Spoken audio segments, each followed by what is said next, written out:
여자들이 토크하고 있습니다. 안녕하세요. 김하나입니다.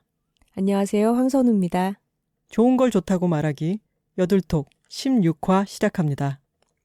기러기, 토마토, 스위스, 인도인, 별똥별, 우투더 영투더 우, 농투더 굿투더 라미.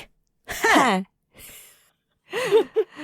네, 화요일뿐 아니라 수요일과 목요일도 너무 기다려지는 날이 됐어요. 저희는 요즘 우영우에 빠져 있습니다. 네, 이상한 변호사 우영우. 저희가 드라마를 본방으로 보는 경우가 많지 않은데 지금 6화까지 방영된 우영우에 푹 빠져 있습니다. 이번에 그러니까 어제 그제 본방을 따라잡았죠. 네, 하도 많은 사람들이 이야기하길래 뭐야 싶어서 이제 보기 시작했는데 사실 선우 씨와 저는 드라마를 잘 못 봐요. 드라마는 또 매주 기다려서 봐야 되는 것도 있고 이야기가 너무 길기도 하고 중간에 집중력이 떨어지죠. 네, 그래서 끝내는 드라마가 잘 없기도 하고요. 이렇게 본방을 기다렸다 보는 경우는 한 몇 년에 한 번씩 있는 것 같아요. 네. 근데 우영우 정말 수작입니다. 네, 저희 친구들이 굉장히 취향을 신뢰하는 친구들이 많이 권해서 저희도 보기 시작했는데 너무 재밌게 보고 있어요. 일단 법정 드라마라고 하면은 항상 뭔가 암투, 재벌가, 폭력 막 이런 사건들을 많이 다루잖아요. 지금 6화까지 오면서 한 회당 거의 하나의 법정 분쟁을 다루는데 거의 대부분의 케이스들이 어떤 약자들의 편을 들어주는 그런 사건들이어서 자극적인 그런 진행이 아니라 굉장히 몰입하면서 그렇게 볼 수 있었습니다. 주인공인 우영우는 자폐 스펙트럼을 가진 변호사로서 한바다라고 하는 로펌의 첫 출근을 하는 걸로 이야기를 시작하는데 박은빈 배우의 연기에 대해서 상찬을 하지 않을 수가 없습니다. 네. 그 전에 다른 드라마에서도 참 연기를 잘한다라고 생각하면서 봤었는데 이번 작품은 특히 표정이나 동작이나 이런 것들이 버릴 부분이 없는 것 같아요. 사실 이게 너무너무 어려운 연기잖아요. 그렇죠. 조심스럽기도 하고 저희가 사실 저는 집에서 온갖 사람들의 되도 않은 성대모사를 계속 하고 있는데 방금 처음 시작할 때도 우영우의 성대모사를 하면 했겠지만 그게 예의에 어긋나는 것 같아서 그냥 읽었거든요. 네. 왜냐하면 자폐 스펙트럼을 가진 장애인을 연기하는 것에는 큰 위험성이 따릅니다. 자칫 잘못하면은 희화화를 시키는 게 되고 그리고 그 장애를 드러낼 수 있을 정도로 하지 않으면 그것은 장애를 제대로 연기하는 게 아닌 게 되죠. 근데 그 장애를 리얼하게 연기하면서도 이 작품 같은 경우에는 또 주인공이니까 이 박은빈 배우가 짊어져야 할 짐이 어떤 주인공 매력도가 있어야죠. 그거는 굉장히 중요한 거잖아요. 그 자폐 스펙트럼을 드러내면서 매력을 보여주면서도 사람들이 이 사람을 동정하지 않게 하는 것은 정말 그 대사 처리 하나하나에 있어서 표정 하나하나에 있어서도 정말 외줄타기를 하는 것과 비슷한 고개이기 때문에 너무 놀라웠어요. 처음 등장했을 때 이 사람의 지하철을 타고 출근해서 역삼역에 내리지 않습니까? 이 안 보시는 분들을 위해서 설명을 드리자면은 주인공 이름이 우영우잖아요. 우영우라는 이름도 너무 잘 짓지 않았어요? 네. 거꾸로 해도 우영우. 그리고 우자가 다른 뜻이겠지만 영특하다 할 때 영자와 어리석다 할 때 우자가 계속 반복되어서 어떻게 보면은 이렇게도 보이고 저렇게도 보이는 이 캐릭터의 양면을 보여줍니다. 자폐 스펙트럼을 가지고 있기 때문에 비장애인 보기에는 조금 어색해 보이는 여러 가지 사회생활을 하기에도 좀 어려워 보이는 여러 가지 성격적인 특성이 있고 반면에 그 성격적인 특성과 닿아 있는 특성으로 굉장한 집중력과 암기력 그리고 법에 대한 어렸을 때부터의 대단한 관심으로 서울대 로스쿨을 수석으로 졸업하는 그런 천재성을 양쪽으로 가지고 있는 주인공이잖아요. 근데 이 역삼역에 내려서 역삼역 기러기 별똥별 스위스 토마토처럼 내 이름처럼 역삼역도 앞으로 해도 뒤로 해도 같은 거네 라고 바라보는 그 주인공의 짧은 출근 모습만으로도 보는 사람들로 하여금 저 사람이 조금 다르구나. 근데 아까 선우 씨가 얘기했던 것처럼 냉철한 법정 드라마 우리가 그런 걸 많이 봤으니까 로펌에 들어가서 저 사람이 얼마나 좌충우돌 고군분투하게 될지가 일단 긴장도를 높이면서도 계속 보고 있으면 이 우영우의 사랑스러움에 빠지게 됩니다. 네. 이 드라마가 굉장한 시청률을 거두고 있는 한편으로는 비판의 목소리도 있는 걸로 알고 있어요. 비장애인이 장애인 연기를 한다. 그리고 설정에 있어서 정말로 특출난 능력을 가진 천재이기 때문에 장애인이지만 받아들여지는 그런 주인공의 이야기를 다루는 게 실제 장애인들에게 도움이 되지 않는다. 이런 비판도 일리가 있는 목소리죠. 하지만 정말 완벽한 어떤 창작물은 존재하지 않을 것이고 이런 우영우라는 인물을 통해서 장애의 이야기를 어떤 메이저 창작물의 수면으로 본격적으로 끌어올렸다는 거, 그리고 그 인물과 함께 살아가는 그 로펌의 동료들이 장애인 동료를 어떻게 자신의 같이 일하는 파트너로 받아들이는가, 이런 것들을 통해서 우리 안에 숨어있는 여러 가지 불편함이나 혐오의 문제들을 끌어올려서 보여준다는 거, 그것만으로도 이 드라마가 정말 굉장한 일을 하고 있다고 생각해요. 완벽하지 않을지라도. 저희 어제 6화까지 봤는데 매번 끝나지 않은 드라마를 이야기하기가 좀 조심스러운 부분이 있잖아요. 마지막에 산으로 가는 드라마를 워낙 봤어서 끝나지 않은 드라마에 대해서 이야기하기가 조금 조심스럽기는 하지만 6화까지 아주 재미있게 보았고 특히 5화에서 이 우영우가 완벽하게 선한 캐릭터가 아닙니다. 누구나 그렇듯이 실수를 하고 자기의 신념이나 자기가 나아가고자 하는 방향과 반하는 자신의 어떤 이기고 싶은 욕구에 져버려서 어떤 판단을 내리기도 하는데 그것을 다시 후회하고 그것을 바로잡으려고 생각하는 그런 모습을 보여주는 것도 저는 아까 선우 씨가 얘기했던 것처럼 모든 것을 완벽하게 짜내어서 꺼내놓는 것이 그것보다 마치 우영우의 요즘 별명처럼 우당탕탕 하면서 좀 치우치기도 하고 좀 실수하기도 하고 하지만 세상에서 어떤 존재 가치를 가지면서 이렇게 많은 사람들이 회자하는 어떤 이야기가 되어 나온 것은 저희는 굉장히 응원하고 싶습니다. 맞아요. 우영우 변호사는 이제 1년차 신입이잖아요. 아유, 우리 1년차 때 생각하면 이렇게 일 잘하는 1년차가 어딨어. 신입은 실수하면서 성장하는 게 맞고요. 맞아요. 우영우가 가진 어떤 약점에도 불구하고 실수할 기회를 가질 수 있다는 것. 그게 이 드라마가 또 보여주는 바이기도 한 것 같아요. 그래서 저희는 화요일에는 여둘톡, 수요일, 목요일에는 우영우를 기다리면서 매주를 즐겁게 보내고 있습니다. 아, 그리고 선우 씨. 네. 톡토로 여러분들께도 이실직고를 하자면 수평 자세로 좀 편안히 여름에는 스스로를 볶아치지 말고 보내시라라는 녹음을 훌쩍 땡겨서 해놓고 네. 제가 요즘 효도하느라고 바빴지 않습니까? 빅토리노트 사실 이옥선 저자만 계약을 한 거기 때문에 저한테는 사실 인세 한 푼 떨어지지 않는 일이지만 우리 이옥선 저자의 첫 북토크를 부산 위주로 하기 위해서 부산 서울을 계속 7월은 왔다 갔다 해야 됩니다. 네, 창원에 다녀오셨죠? 네, 부산에 갔다가 다시 엄마 차를 몰고 창원까지 가서 북토크를 하고 다시 돌아와서 다음날 서울까지 와서 몸살을 앓았습니다. 그뿐만이 아니라 서울에 돌아와서 바로 이어서 화성에 있는 모 고등학교에 강연을 갔죠. 선우 씨와 함께. 네. 저는 사실 이 강연의 성격에 대해서 잘은 알지 못하고 하나 씨에게 전달을 받았어요. 고등학생들 대상이고 이러저러한 주제로 같이 얘기를 하자.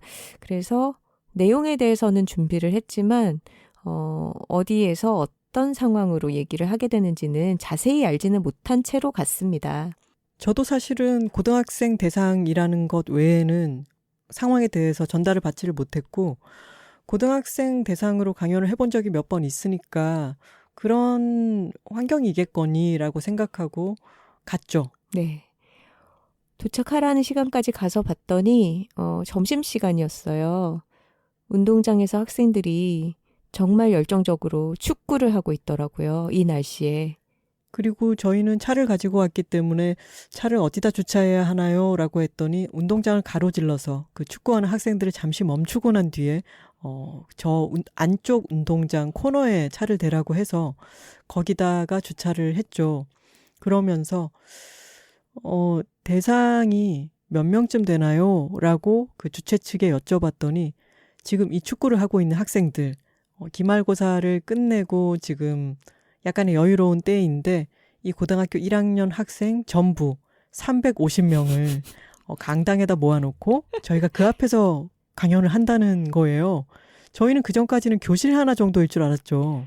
한 학년 전체 350명을 대상으로 아주 큰 대강당에서 강연을 하는 것이었습니다.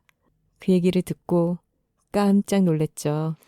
그리고 땀을 뻘뻘 흘리면서 축구를 하고 있는 학생들, 그리고 걸어가다 보니까 급식소 앞을 지나게 됐는데 급식을 먹은 지 얼마 지나지 않아서 이 식사의 향기가 이제 가득한 곳 옆을 지나면서 저는 약간 시간대를 보며 그 시간은 2시였거든요. 아뿔싸 하는 생각이 들었죠. 점심을 먹고 난 기말고사를 치르고 난 뒤에 여유가 많은 고등학생들, 그리고 축구를 한바탕 땀 흘리면서 하고 난 고등학생들에게 무슨 집중력이 있겠습니까? 맞습니다. 그 학생들을 한 군데에 모아놓고 저희는 시간이 되어서 소개를 받아서 강연대 위로 올라갔습니다. 저희가 나름 다양한 상황에서 강연을 해본 것 같아요. 그죠? 네. 350명 청중 규모에서도 한 적이 있어요. 네. 아주 커다란 호텔의 그런 컨퍼런스 룸 같은 데서도 해봤고. 근데 고등학생들은 아무래도 강적이긴 하더라고요. 고등학생들도 지난번에 왜 부산에 가야고등학교 우리 같이 갔을 때는 그 학생들이 정말 집중을 해주었고 그때는 또 저녁 시간이기도 했죠. 여러 상황이 달랐을 텐데 아까 말씀드린 여러 이유로 저희는 350명 중에 300명이 기절하듯 자고 있는 앞에서 강연을 하게 된 것이었습니다. 네. 여러분, 여름에 비 많이 오고 나면 다음 날 풀밭에 가보면은 풀들이 이렇게 저렇게 한 방향으로 쏠려서 막 누워 있잖아요. 학생들이 앉아있는 그 가운데서 그런 현상이 일어나더라고요. 이쪽으로 한 방향으로 누워서 자고 있고 저쪽으로 쓰러져 자고 있고. 그리고 그 넓은 강당에 에어컨이 한쪽에 하나밖에 없어가지고 미리 담요를 가져온 여학생들이 있었어요. 그쪽은 추운 거야. 근데 가운데 있는 반들은 또 거기에는 에어컨 바람이 가지 않는 데다가 학생들이 다닥다닥 앉아있으니까 그 안은 너무 더워서 막 부채를 붙이다 말고 혼절하듯 잠들어 있는 그런 학생들이 있었죠. 네. 다행스러운 것은 저희를 초대해 주신 강연 주최 측의 관계자께서 굉장히 조심스럽게 언지를 주셨어요. 지금 점심 이후에 오후 시간이고 한 학년 전체가 모여서 듣는 이런 강연을 여러 차례 진행을 해왔다. 그런데 그 전에 어떤 연사가 나와서 얘기를 해도 아이들은 다 잔다. 그러니까 두 분의 얘기가 재미없어서는 아니니까 상처받지 마시라. 이런 얘기를 조심스럽게 해주시더라고요. 근데 그 얘기 안 들었으면 정말 큰일 날 뻔했습니다. 정말 당황했겠죠. 저는 끝나고 난 뒤에 선우 씨한테 그렇게 말했죠. 황선우, 나 혼자 이 강연했으면 울었을 것 같아. 그리고 저는 이렇게 얘기했습니다. 나 취업 사기 당한 것 같아. 근데 그렇게 이리저리 쓰러져 있는 풀들 위로도 아주 반짝이는 이슬방울 같은 존재들이 한 50여 개 있었습니다. 너무 아름답네요. 350명 중에 300명이 잠들어도 한 50명은 저희 얘기를 들어주더라고요. 눈을 반짝이면서. 심지어 질문하라 그랬을 때 저요 하고 질문을 하기도 했죠. 여러 학생들이. 네, 정말 고마운 학생들이었습니다. 저희가 이 이야기를 꺼낸 이유는 저희도 톡토로 여러분들이 있는 사랑받는 말하기 군들이지 않습니까? 말하기꾼. 총 지금 재생 횟수가 160만 회가 넘었고 170만. 아 그래요? 170만이 넘었고 전 세계에서 톡토로님들께 많은 사랑을 받고 있는데 고등학생들 앞에 가서 이렇게 참패를 당하고 강연을 한다는 것은 지난번에 우리가 좋은 대화에 대해서 이야기를 나눴지만 또 다른 영역이구나라는 생각이 들어서요. 말하기 파트 2랄까요? 오늘은 청중 앞에서 말하기에 대해서 이야기를 나눠보겠습니다. 톡깔 한번 갈까요? 여, 둘, 톡톡톡톡톡 파워. 또 이런 이야기를 나누기에 적절한 타이밍인 게 지난주에 그때가 우리 예스24 강서 NC점 갔던 날이었죠. 아, 네, 맞아요. 여둘톡 서가를 보러 그날 갔던 이유가 저희가 강서 쪽 목동 방면으로 갈 일이 있었기 때문이죠. 네. 어떤 일이었나요? 제가 세바시 녹화를 했습니다. 세상을 바꾸는 시간 15분, 이 풀네임이죠. 하나 씨는 이미 세바시 출연해서 만닫고 강연을 하고 그 강연록이 중학교 교과서에 실리는 그런 경험도 있었죠. 고등학생들이 약간 위인처럼 보더라고요. 중학교 때 교과서에서 배웠어요, 선생님 이러면서. 그게 진짜 기분 이상해요. 교과서에서 봤던 분이다. 네, 그 하나 씨의 강연도 참 명강연이었는데요. 저에게 세바시 출연 의뢰가 와서 녹화를 하고 왔습니다. 근데 고등학생들 앞에서 말하는 거랑 또 다르게 세바시의 경우에는 청중이 약 40-50명 정도가 앞에 계셨고 제가 제일 앞줄에 한가운데 앉아 있었습니다. 네, 아주 우리 도움이 아이 됐습니다. 응원하려고. 카메라가 아주 여러 대가 있었어요. 그러니까 이번에는 또 다르게 좀 긴장되는 그런 상황이었죠. 그리고 연사가 저 혼자가 아니라 5명 정도가 하루에 순서대로 순차적으로 촬영을 하는 그런 형식이었기 때문에 다른 연사들이 얘기를 하는 동안 내 차례를 기다리면서 좀 다소 힘이 빠지는 그런 경험도 했습니다.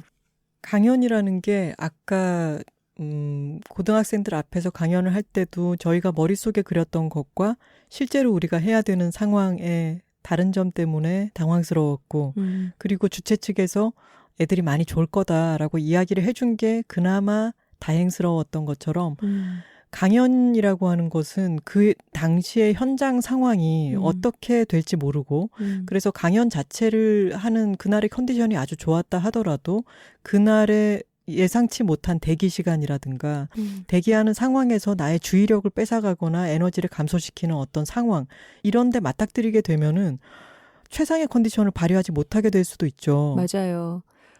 세바시 촬영 날은 무슨 일이 있었냐면 그 즈음이 폭우가 며칠째 이어지는 맞아요. 날이었어요. 그래서 몇 시까지 도착하라는 시간까지 방송국에 갔더니 방송국 대기실에 비가 새고 있더라고요. 맞아요. 천장에서 물이 뚝뚝 떨어져서 거기에서 방송 촬영 준비를 하지 못하고 다른 대기실을 사용하느라 출연자들과 헤어 메이크업 스태프들과 거기 담당자분 여럿이서 약간 유목민처럼 우왕좌왕을 건물의 했었죠. 다른 사무실을 떠돌면서 방을 찾아다니는 그런 일도 있었습니다. 근데 생각해보면 그런 돌발 상황은 항상 생기는 것 같아요. 그 가운데서도 약간의 평정심을 유지하는 게 발표 준비에 되게 큰 부분인 것 같고요. 그러니까 저희처럼 뭐 북토크나 강연 같은 자리에서 얘기를 하는 경우가 아니더라도 학교에서의 어떤 발표, 회사에서의 어떤 회의, 프리젠테이션 이런 상황에서도 유사하게 좀 이런 것들을 생각해 보실 수 있을 것 같아요. 맞아요. 저희가 이번 주제를 청중 앞에서 말하기라고 했을 때 꼭 어느 강당이나 카메라 앞에서 마이크를 잡고 이야기하는 것뿐만이 아니라 학생들이 모여있는 곳에서 손을 들고 발표를 하거나 아니면 여러 커뮤니티 같은 곳에서 자기 의견을 개진해야 될 때 같은 것들도 전부 청중 앞에서 말하기잖아요. 그럼요. 1대1 대화가 아니라 1대 다의 상황은 다 청중 앞에서의 말하기라고 할 수 있을 것 같아요. 그래서 평소에 참 청산유수로 말을 잘하던 사람들도 난 사람들 앞에서 말하는 거는 난 너무 힘들어 라고 저하시는 분들도 있고 근데 어떤 경우에라도 한 몇 사람 이상 앞에서 내 의견을 얘기해야 될 상황은 살면서 계속 맞닥뜨리게 됩니다. 맞아요.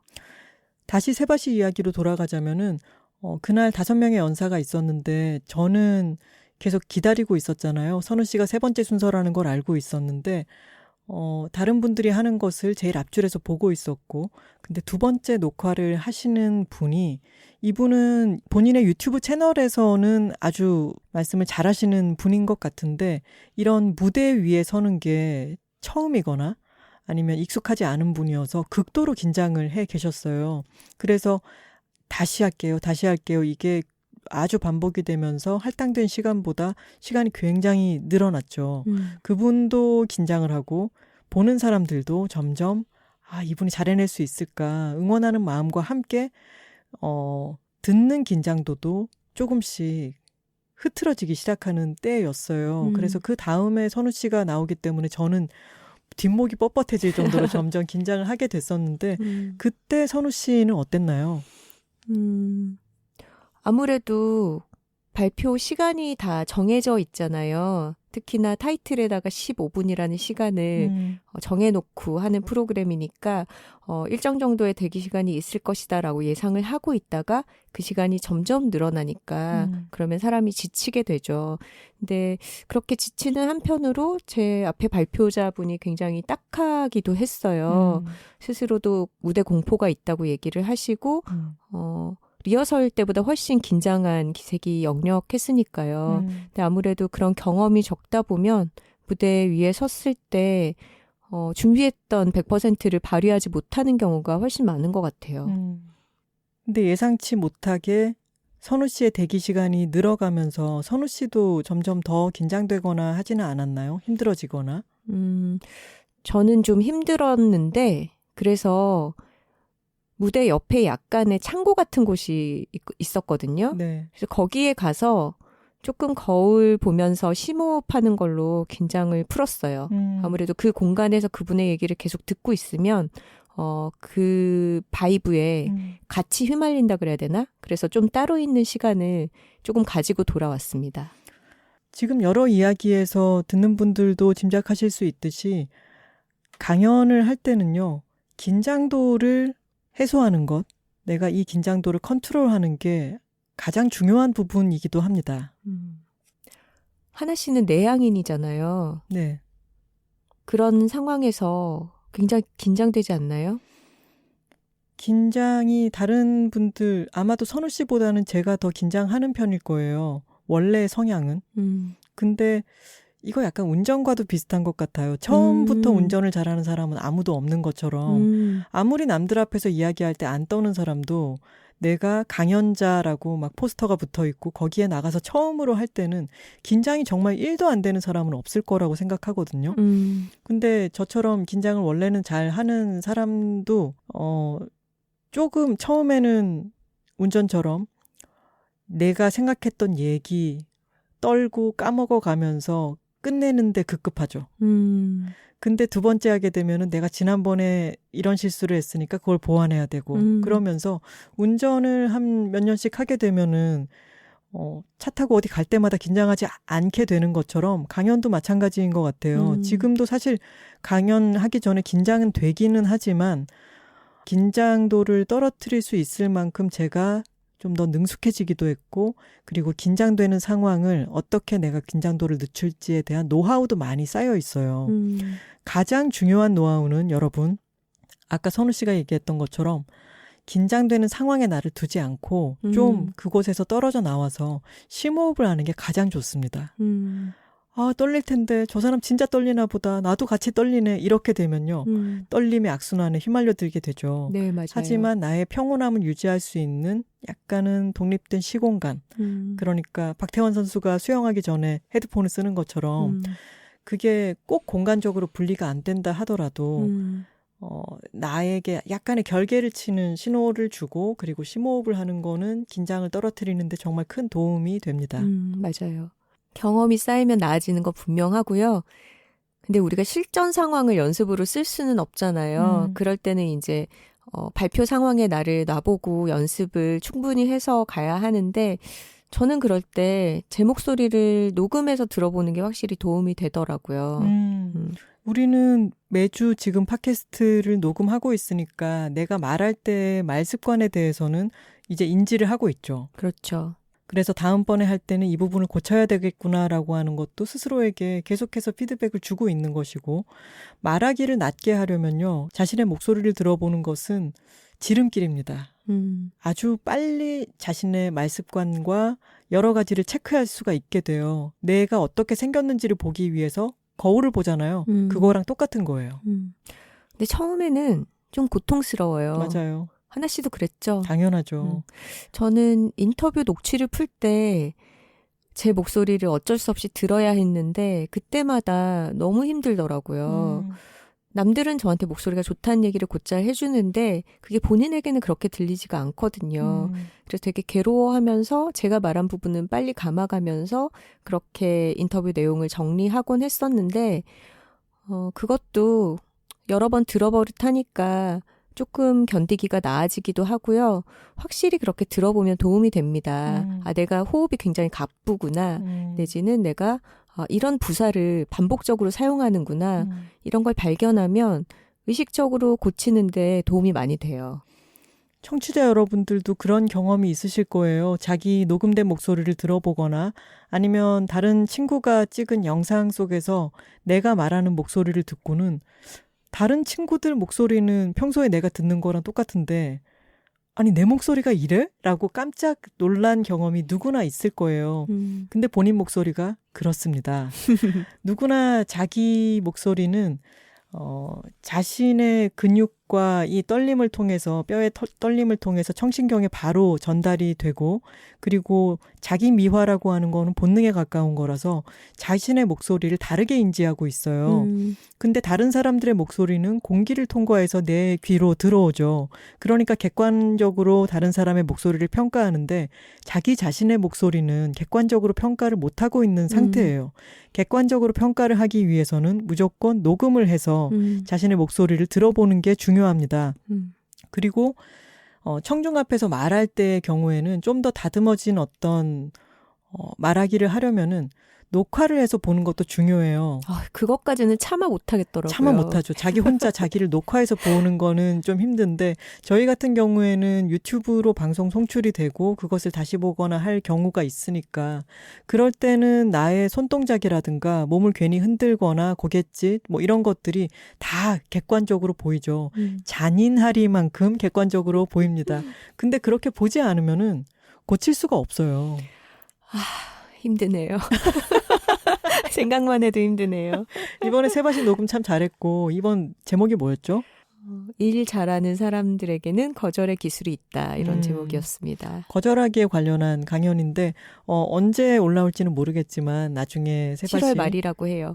네. 세바시 방송이 올라오게 되면은 많이들 봐주시기 바랍니다. 네. 그리고 여러분 발표하는 상황에서 굉장히 도움이 되는 팁을 하나 드릴게요. 우리가 3명 앞에서 말을 하든 300명 앞에서 말을 하든 그 상황에서 내 얘기를 가장 잘 들어주고 있는 한 명은 존재합니다. 그 사람과 눈을 계속 맞추세요. 우리의 경우에는 그 50 아래 이슬 같은 그런 친구들이었죠. 그렇죠. 잠들지 않고 눈을 빛내면서 끄덕끄덕 해주는 친구들이 있었어요. 근데 아무리 지금 내 얘기 반응이 안 좋은 것 같은데 다들 집중을 못 해주는 것 같은데 이렇게 부정적인 생각이 엄습할 때라도 3명 중에 제일 나은 1명을 찾을 수는 있잖아요. 그 사람에게 눈을 맞추면서 에너지를 보내세요. 그러면 그 사람이 외면하지 못하고 그걸 돌려줍니다.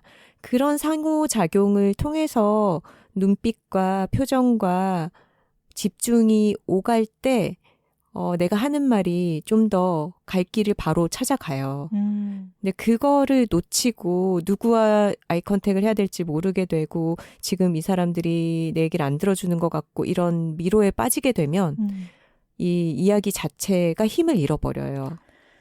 이 강연이라고 하는 게 내가 준비를 해서 준비한 만큼만 꺼내놓으면 되는 게 아니라 이 기싸움 같은 측면이 있어요. 맞아요. 들어주는 청중에게 내 이야기가 들을 만한 가치가 있다라고 하는 거를 기세로 전달하기도 하고 저분이 우호적으로 들어주고 있기 때문에 나도 긴장을 내려놓고 하고 싶었던 말을 더 편안하게 할 수 있게 되기도 하고 그렇죠. 이게 왔다 갔다 하는 거죠. 기싸움이라고도 할 수 있고 약간 화학작용이라고도 할 수 있을 것 같아요. 맞아요.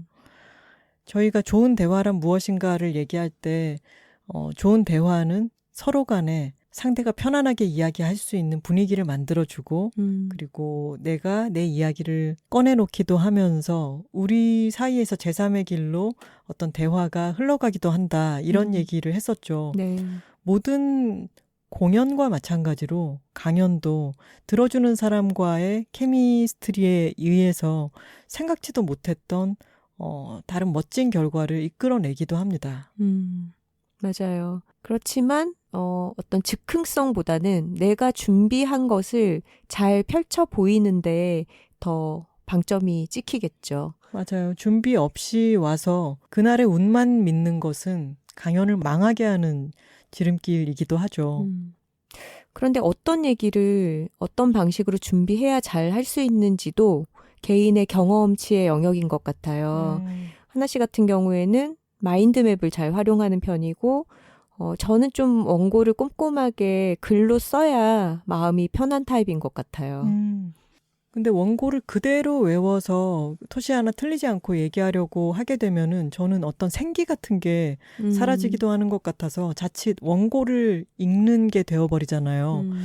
그것보다는 마인드맵으로 좀 빈 곳을 많이 남겨두고 키워드만으로 머릿속에 지도를 그려놓고 이야기하는 게 저한테는 더 맞는 방식인 것 같더라고요. 네.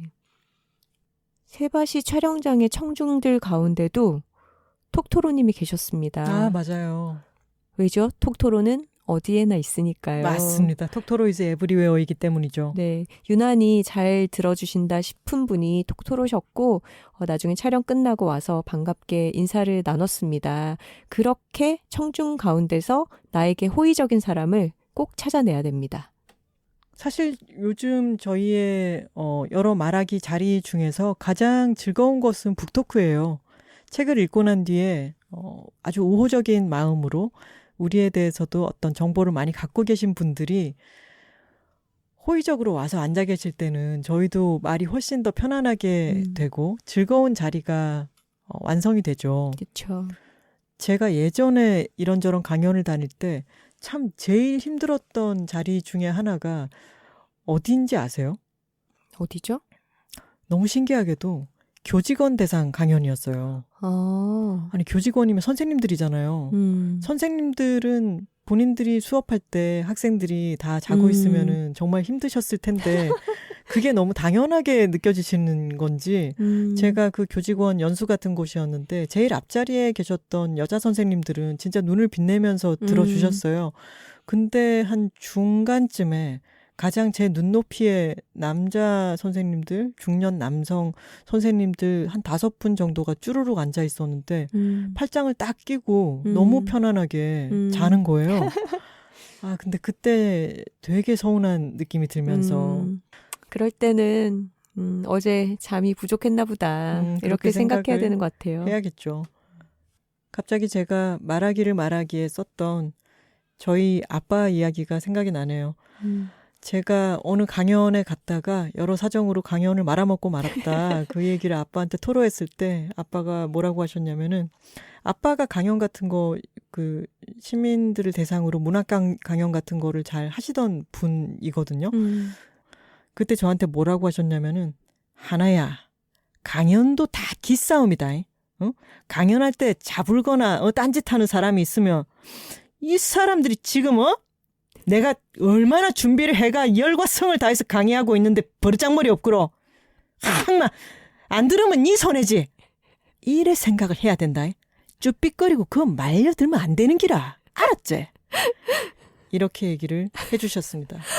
와, 지금 완전 열연을 펼치셨는데.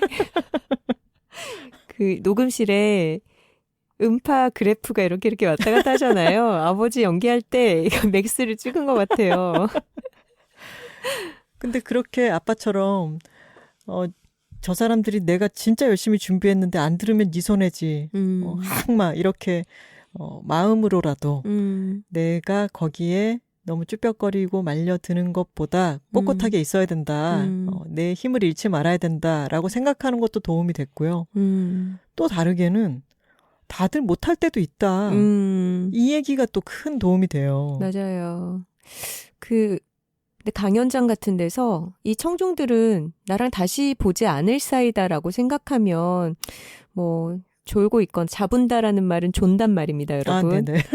졸고 있거나 뭐 잘 안 듣거나 해도 그렇게까지 타격감이 크진 않은데 예를 들어서 내가 회사에서 상사들 앞에서 발표를 해야 된다. 그러면 그분들이 주의를 기울이지 않거나 냉정한 반응을 보이거나 하면은 너무 떨리고 긴장되죠. 맞아요. 너무 쫄리죠. 그런 상황일 때는 좀 스스로의 배짱을 미리 좀 두둑하게 키워놓고 텐션을 약간 올려서 그 자리에 들어가는 것도 중요한 것 같아요. 왜 그런 마음가짐 있잖아요. 지금 내가 짱이다. 내가 이 회사 후계자다. 내가 개짱이야. 내가 개짱이다. 내가 하는 말 안 들으면 이 회사 망한다. 아까 뭐라 그랬어요? 후계자? 나 지금 회장님 손녀야. 이런 느낌으로. 그렇지. 내가 지금 이 회사 일으켜 세우려고 이 발표 준비했는데 안 듣고 뭐 해? 약간 이런 마인드 있잖아. 아니더라도 약간은 그 정도의 자신감을 좀 가질 필요가 있다는 거죠. 왜냐하면 사실은 우리가 봤을 때 많은 특히 여성들이 준비는 열심히 잘해놓고 실전에서 너무 떨다가 그걸 다 펼쳐 보이지 못한 경우가 많아요. 그게 너무 아깝잖아요. 그게 또 다르네요. 긴장도는 낮추고 그러면서 텐션은 또 올리고 약간 여기서 용어를 다르게 쓰고 있는데 둘 다 무슨 말인지 알 것 같아요. 그렇죠. 내가 너무 쫄려하는 마음은 풀 수 있도록 내가 여유를 갖도록 노력하고 하지만 기세는 올리도록 해야 되는 거죠. 맞아요. 나의 이야기는 중요하다. 나는 중요할 만큼 충분히 꼼꼼하게 준비했다라고 하는 어떤 자신감? 그리고 머릿속으로 내 본체는 좀 내향적이고 조용하고 수줍은 그런 성격의 사람일지라도 무대에 올라갈 때만큼은 좀 나의 부캐 같은 것을 좀 설정해두고 상상해보는 것도 도움이 되는 것 같아요. 지금 나는 김신영이다. 지금 나는 제일 바쁜 6시 반에 아니면 뭐 나는 이효리다. 거꾸로 해도 이효리. 기러기, 스위스, 토마토, 별똥별. 이효리. 근데 생각해보니까 제가 아까 너무 별 생각 없이 한국의 기업 문화를 반영한 그 드라마적인 대사를 치고 말았네요. 내가 회장님 손녀딸이다 라는 그런 식으로 기업 경영이 이루어지면 안 되죠. 정정하겠습니다. 여기서 내향인으로서요. 도움이 될 만한 책 2권을 추천을 드리고 싶어요. 내성적인 것과 내향적인 것은 사실은 구분을 해야 되는데요. 어떻게 다르죠? 내성적인 것은 수줍음이 많고 사회적 관계에서 뭐 적극성이라든가 그것을 척도로 이야기하는 거라면 내향성은 내가 자극을 어디서 얻는가. 그러니까 좀 더 내면 세계를 들여다보고 어떤 내적 가치에 관심이 많고 그리고 외부 자극보다는 스스로 안을 들여다보면서 휴식을 취하기도 하고 에너지를 얻는 타입 있죠. 그 방향성의 구분이어서 네. 내향성은 조금 다르긴 한데 여튼 내향인들의 바이블이라고 불리는 수전 케인의 콰이어트라고 하는 책이 있습니다. 저는 이 책을 읽기 전과 후가 제가 좀 다른 것 같아요. 내향인들은 내향인들만의 장점이 있고요. 그 에너지를 뺏기지 않기 위해서 내가 신경 써야 하는 것. 세상 사람들이 다 이렇게 사니까 나도 그렇게 살려고 하다가 내가 감당하지 못할 곳에 에너지를 빼앗기고 있는 것을 좀 더 단속하고 관리할 수 있는 깨달음을 줘요. 그리고 또 하나는 일레인 아론의 타인보다 더 민감한 사람이라고 하는 책인데요. HSP라고 하는 말 들어보셨죠? 네, 들어본 것 같아요. Highly Sensitive Person. 사람들 중에 한 10%가 이런 사람에 해당된다고 하는데 그러니까 아주 예민한 사람인 거죠. 일레인 아론이 HSP라고 하는 개념을 처음 대중화시킨 사람이고요. 본인도 그렇습니다. 네. 그 타인보다 더 민감한 사람 안에 보면은 HSP인지 알아보기 위한 질문지가 있는데 제가 하나 빼고 다 해당이 되더라고요. 수신문항에서. 10%에 해당되는 분이군요. 네, 저는 그래서 거기에 들어가는 사람이고요. 제가 살면서 에너지를 잃지 않기 위해서 했던 여러 가지 방향들이 이게 맞는 방향이었구나 라는 생각이 들기도 하고 새롭게 얻게 되는 어떤 통찰 같은 것들도 있어서 본인이 내향인이라고 생각되는 분들이라면은 이 책 2권을 읽어보시는 게 앞으로의 여러 사회생활을 하고 직업생활을 할 때 도움이 될 거라고 생각합니다. 추천 감사합니다. 당신은 필요 없어. 맞아요. 저는 읽을 생각은 없었어요. 우리 집 외교관이라고 늘 부르고 있잖아요, 제가. 저는 집에서 외향인을 맡고 있습니다. 이번에 선우 씨가 세바시에서 얘기했던 주제가 거절에 대한 거였잖아요. 네. 거기에 이런 부분이 있었어요. 선우 씨는 누구보다도 거절을 많이 당해본 사람이다. 그렇죠. 에디터로 일을 할 때 어떤 연예인이라든가 어떤 장소 섭외라든가 뭐 스타일리스트 온갖 수많은 사람들에게 섭외를 제안하고 거절당하고 빨리 다른 사람에게 또 섭외하고 그걸 수없이 겪었던 사람인데 그런 제안을 거절에도 불구하고 계속 할 수 있었던 데에는 거절당해도 돼. 거절당하면 어때? 라고 하는 마음이 있었잖아요. 아니, 거절당하면 타격이 있긴 하죠. 하지만 일을 해야 되니까 거절을 당해도 다음 안으로 넘어갈 수밖에 없는 거죠. 마감은 돌아오니까. 거절당할 게 두려워서 애초에 이야기를 못 꺼낸다면 에디터로서의 자질이 없는 거잖아요. 지난번에 고마워서 그래의 대표님이 저희에게 광고 제안을 해주실 때도 그건 톡토로답지 못하다는 생각이 들었어요. 그래서 용기 내어 제안을 한다라고 말씀을 해주셨는데 저는 이게 다 목소리를 내는 것이라고 생각하거든요. 내가 목소리를 낸다고 해서 내 목소리를 누가 들어줄까? 라고 하는 의심 때문에 목소리를 내지 못한다면은 그 목소리를 아무도 듣지 못하게 되겠죠. 맞아요. 혹은 내가 이런 얘기를 할 자격이 있나? 내지는 내 목소리에 무슨 힘이 있을까? 이런 의심이 끝없이 찾아오는 것 같아요. 저희가 이번에 청중 앞에서 말하기라고 하는 주제로 이야기를 하는 것에는 이 목소리를 낸다는 것에 대한 의미에 대해서도 다시 한번 짚어보고 싶은 마음이 있었기 때문입니다. 제가 말하기를 내고 나서 받았던 여러 후기 중에 가장 뿌듯한 종류가 어떤 것이냐면은 어떤 분은 그런 말씀을 하셨어요. 어떤 영상 작업에 참여를 하셨던 것 같은데 네. 본인이 도와달라 그러니까 그냥 시간 내서 도와준 거인 거예요. 그래서 크레딧에 성함 어떻게 올릴까요? 이런 연락이 왔을 때 이전이었으면 뭘 올려. 대충 내가 도와준 건데 됐어. 이렇게 얘기를 했을 텐데 말하기를 읽고 났더니 거기 안에는 이제 여성들에게 우리는 지금 겸손하고 있을 때가 아니다. 겸손할 권리가 없다 우리는. 이런 얘기를 한 장도 있었는데 크레딧은 이렇게 올려줘. 라고 얘기를 했다는 거예요. 그러면서 내가 시간과 노력을 들여서 한 게 맞는데 크레딧을 올려주겠다고까지 했는데 내가 왜 그것을 마다하려고 했을까? 그런 말씀을 쓰신 걸 봤었어요. 또 하나의 아주 기분 좋았던 후기는 이분은 저에게 메일을 보내주셨는데요. 한번 읽어볼게요. 작가님의 이 글들 덕분에 용기를 낼 수 있었습니다. 많은 사람들 앞에서 강의라는 것을 평생 해본 적이 없는 저였습니다.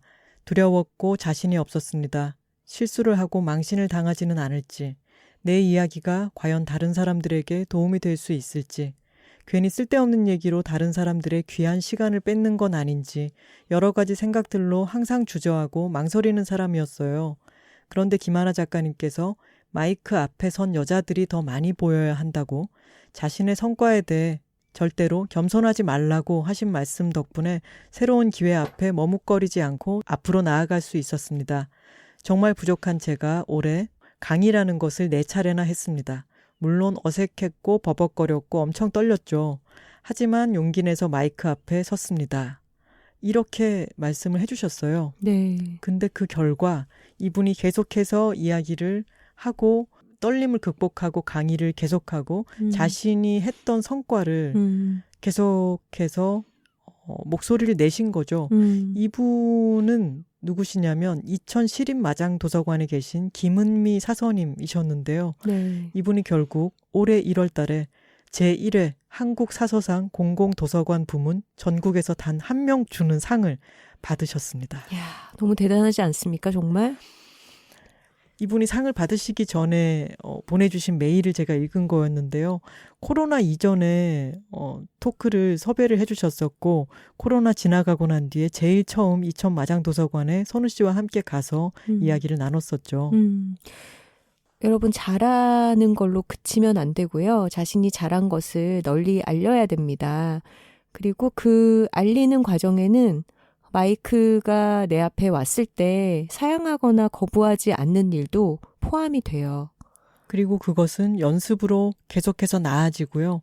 그렇게 연습하는 과정에서 저 사람이 연습하고 있다라는 게 알려지면은 더 많은 마이크가 우리에게 다가오게 됩니다. 맞아요. 제가 서울국제도서전 강연 때 했던 이야기인데요. 저도 팟캐스트를 시작하고 나니까 사실 뭔가에 대해서 말을 한다는 게 갑자기 큰 부담으로 다가오더라고요. 이게 영원히 기록으로 남는다고 생각하면 갑자기 겁이 덜컥 나기도 하고 내가 어떤 이슈에 대해서 얘기를 했을 때 다르게 생각하는 사람이 나를 공격할 수도 있지 않을까? 혹은 내 생각을 얘기할 뿐인데 뭔가 이게 정답인 것처럼 여겨지면서 나에게 다시 뭔가 돌아오진 않을까? 저는 약간 반대로 생각하고 있었어요. 아, 그래요? 선우 씨가 처음 팟캐스트를 시작하고 나니까 이렇게 말씀하셨을 때 말하는 게 점점 더 부담이 없어졌어요라고 하실 줄 알았거든요. 지금은 3개월 정도가 지나서 약간은 내려놓은 것 같아요. 근데 팟캐를 처음 시작했을 때, 한 달 정도는 조금 그 무게에 제가 짓눌려 있었던 것 같아요. 저는 중간에 약간의 오해라든가 반대 의견에 대해서 다시 한번 우리의 생각을 이야기하고 우리가 미흡하게 얘기했던 부분이 있다면은 왜냐하면 회차가 이어지니까 다시 사과를 하거나 생각이 예전과 달라졌을 때는 지금은 이렇게 생각한다라고 얘기할 수 있는 저희의 기회를 만들었다고 생각하거든요. 이게 톡토로쉽이 탄탄하게 받쳐주고 계시기 때문에 저희가 조금 더 부담에 짓눌리지 않고 실수를 하고 우영우 변호사처럼 우당탕탕 하면서도 다시 조금씩 나아갈 수 있는 어떤 길이, 다 함께 나아가는 길이 생기고 있지 않나라는 생각도 들어요. 맞아요. 지금은 탄탄하고 따뜻한 톡토로십 안에서 그런 안정감 속에서 말을 하고 있다고 생각하고요. 제가 팟캐 초반에 느꼈던 어떤 부담감, 그리고 어떻게 말을 해도 누군가는 나를 비난할 것 같다는 그런 자기 검열 이런 것에 대해서 조금 생각을 해봤어요. 근데 그게 점점 나를 압도하면 어떤 이야기도 할 수가 없겠더라고요. 그러면서 이런 기사를 접했습니다. 시사 주간지에서 우리나라 대표적인 토론 프로그램이죠. 100분 토론의 수십 년간의 방송 사례를 가지고 연구한 어떤 연구 결과를 놓고 꾸민 기사였어요. 근데 거기에서 100분 토론의 남성 전문가 패널의 수에 비해서 여성들이 출연하는 경우가 너무 적었다라는 거죠. 근데 그게 뭐 70% 정도가 남자일 때가 가장 성비가 균형이 맞춰졌을 때였고 심할 때는 90% 이상 거의 100%가 남성 패널들이었던 거죠. 근데 우리가 생각하기에 그래 맞아. 방송국 관계자들이 너무 편향된 섭외를 하고 있어. 왜 남성 전문가들만 부르는 거야? 이렇게 생각이 들잖아요. 그런데 제작진의 말에 따르면 아무리 그 분야에서 자기 분야에서 전문성을 가진 여성 패널을 섭외를 해도 굉장히 많이 고사를 한다고 해요. 그러면서 많이들 하는 얘기가 나는 아직 준비가 안 됐어요. 라는 얘기를 많이 한다는 거예요. 근데 그 준비가 안 되었다라는 데는 여러 가지 의미가 있는 거죠. 일단 TV에 출연을 해야 되는데 입을 옷이 변변찮다.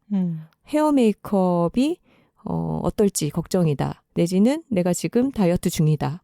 살을 덜 뺐다. 더 빼야 한다. 뭐 기타 등등부터 시작해서 내지는 내가 공부를 많이 했지만 이 분야에 대해서 나가서 얘기했을 때 나의 전문성이 이걸로는 충분하지 않을 수 있다.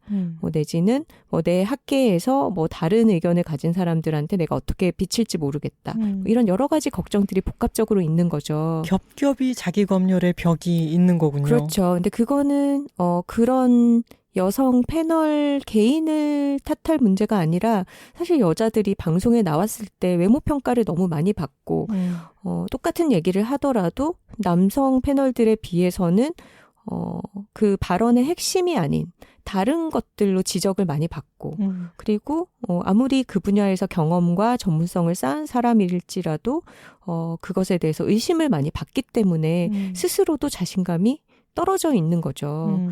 그래서 그 기사를 보면서 여러 가지 생각이 들더라고요. 근데 나라면 내가 100분 토론에 초대받을 만큼의 전문성을 가진 분야는 없는 것 같긴 한데 혹시 그렇게 패널로 초대를 받았을 때 자신 있게 나가겠다고 할 수 있을까? 저도 똑같은 프로세스를 거칠 것 같은 거예요. 나 입을 옷을 입나? 나 요새 얼굴 되게 부어 보이는데 방송에 나가면 안 좋은 댓글 달릴 것 같은데? 이런 생각이 먼저 드는 거죠.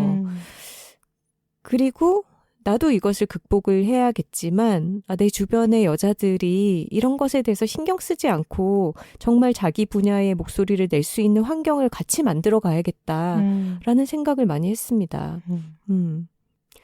100분 토론에 섭외가 오면 수락하는 것, 그것이 톡토러십입니다. 본인도 어렵겠다고 얘기해놓고 인터뷰 전문가로 섭외가 오면은 예스 할 거예요, 안 할 거예요? 생각해 볼게요. 이거 봐. 본인은 톡토러십이 없는 거야, 그러면? 옛날에는 교통사고가 나도 그렇고 이런 말이 있죠. 목소리 큰 놈이 이긴다. 라는 말이 있었죠. 이게 옛날의 미디어 환경을 대변하는 말이기도 한 것 같아요. 옛날에는 매스미디어라고 하는 것 자체, 이를테면 방송국을 소유하는 것, 방송국을 운영하는 것, 신문사를 운영하는 것, 이런 것은 다 굉장한 자본과 인력이 동원되는 일이었고 거기를 장악한 자본과 인력의 목소리가 더 많이 반영이 되겠죠. 옛날에 언론이라든가 방송계에 종사하는 사람들의 성비 같은 것도 그렇고요. 그들이 얼마나 또 엘리트로만 구성되어 있는지 여러 가지 벽들이 있죠. 그러니까 세상의 목소리를 반영하는 게 한정되기 십상이었던 거죠. 근데 미디어 환경이 정말 많이 바뀌어서 지금은 사실 마음을 먹으면은 누구나 자기 목소리를 청중 앞에 꺼내놓을 수도 있는 때잖아요. 이게 바로 여들톡을 가능하게 만드는 환경이기도 하고 모두가 만인 앞에 나의 이야기를 꺼내놓을 수 있는 작은 방송국을, 작은 마이크를 모두가 손에 들고 다니게 된 시대라는 것은 저는 크게 보면은 약자에게 유리하다고 생각하거든요. 네. 어떤 억울함을 겪었을 때 옛날에는 그 억울함을 풀 방법이 없잖아요. 지금은 어떤 나의 억울함을 트위터에 몇 줄로도 뭔가를 고발할 수도 있는 때이고 아주 다양한 마이크들이 생겨나 있는 때인데 저는 이럴 때 이 수많은 마이크가 각자의 목소리를 반영하고 있는 이 시대에 자신의 목소리를 꺼내놓는 것에 대해서 두려움을 조금씩 더 내려놓았으면 좋겠습니다. 저는 이런 흐름이 처음 우리가 이야기했던 자폐 스펙트럼을 가진 우영우 변호사가 주인공이 된 이야기가 나오는 시대, 물론 앞으로 갈 길이 멀죠.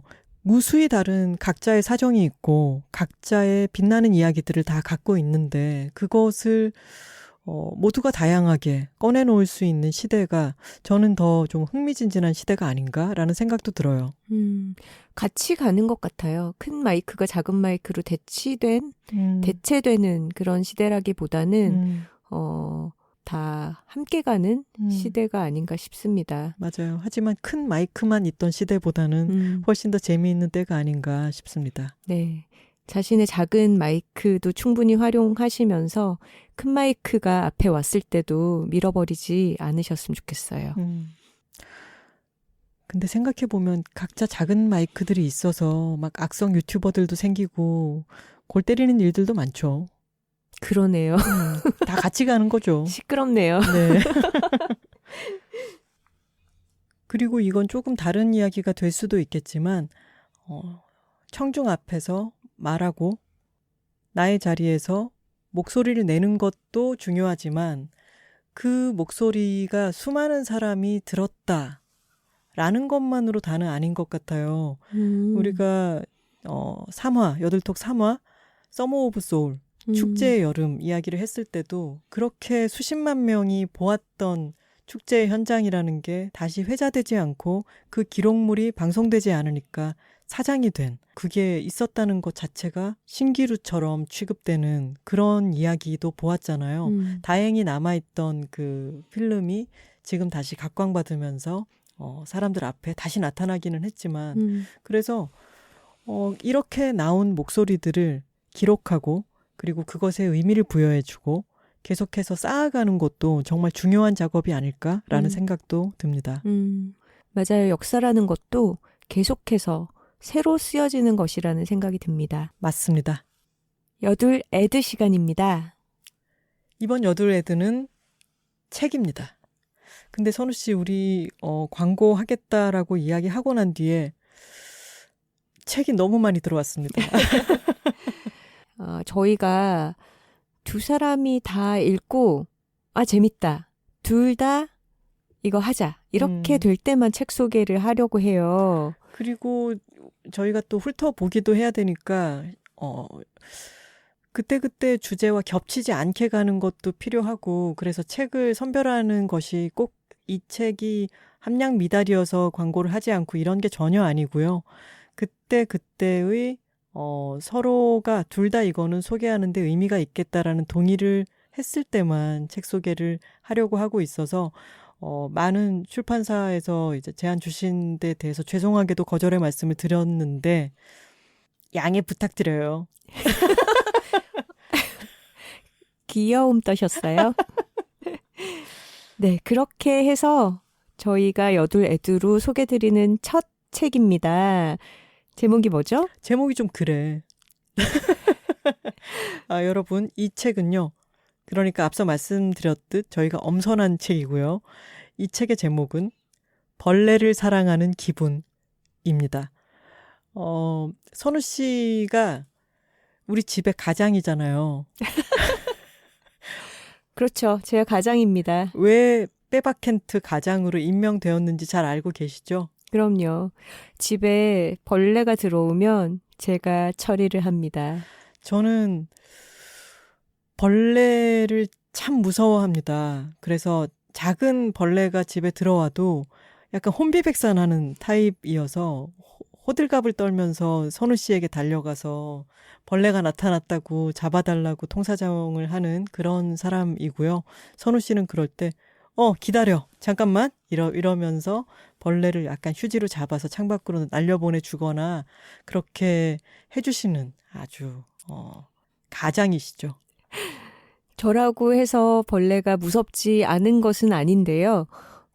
이 책을 읽고서는 벌레 혹은 곤충에 대한 관점이 조금은 달라진 것 같아요. 심지어 저조차도 달라졌습니다. 그랬기 때문에 이 책을 소개해야겠다라고 동의할 수 있었겠죠. 이 책의 부제는 발밑의 우주를 들여다보는 한 곤충학자의 이야기입니다. 저자는 정부희 박사님이고요. 이 책을 편집하시는 분이 책의 제목이 벌레를 사랑하는 기분인데 이 책 표지에까지 많은 사람들이 또 벌레 하면은 그 모양에서부터 약간 흠칫하는 그런 분들이 계신데 벌레라는 느낌을 내면서도 그것을 구체적으로 표현하지 않기 위해서 얼마나 고심하셨는지가 이 표지에서 느껴져요. 디자인이 곤충의 날개가 양쪽이 이렇게 겹쳐 있는 것처럼 타원의 형상이 가운데에서 겹쳐 있고 그리고 박을 아주 영롱한 그런 실버 박을 주셨어요. 무지갯빛으로 빛나는 그런 아롱거리는 박이 예쁘게 들어가 있습니다. 잠자리 날개 같은 느낌을 주는 거죠. 하지만 곤충의 어떤 세부적인 부분을 바로 캐치하게 하는 그런 디자인이 아니게 이렇게 신경을 쓰신 것 같아요. 네, 정부희 박사님은 곤충 분류학을 전공을 하셨고 그중에서도 전공 분야가 거저리입니다. 국내 유일의 거저리 전문가. 저는 거저리라고 하는 이 분류의 이름도 이 책을 통해서 처음 알았어요. 맞아요. 우리가 곤충에 대해서 얼마나 무지한지 이 책을 읽으면 알 수 있습니다. 정말 다양한 종의 이름이 언급이 되죠. 맞아요. 정부희 박사님은 처음부터 이 곤충학을 전공하신 분은 아니고요. 영어 영문학과 출신이신데 아이 둘을 키우고 전업주부로서의 삶을 살고 계시다가 선우 씨 저는 이 인트로가 참 좋았어요. 그 인트로에 보면은 어느 봄날에 광택나는 녹색이 눈부신 노랑 가슴 녹색잎 벌레를 만나는 데서 시작을 합니다.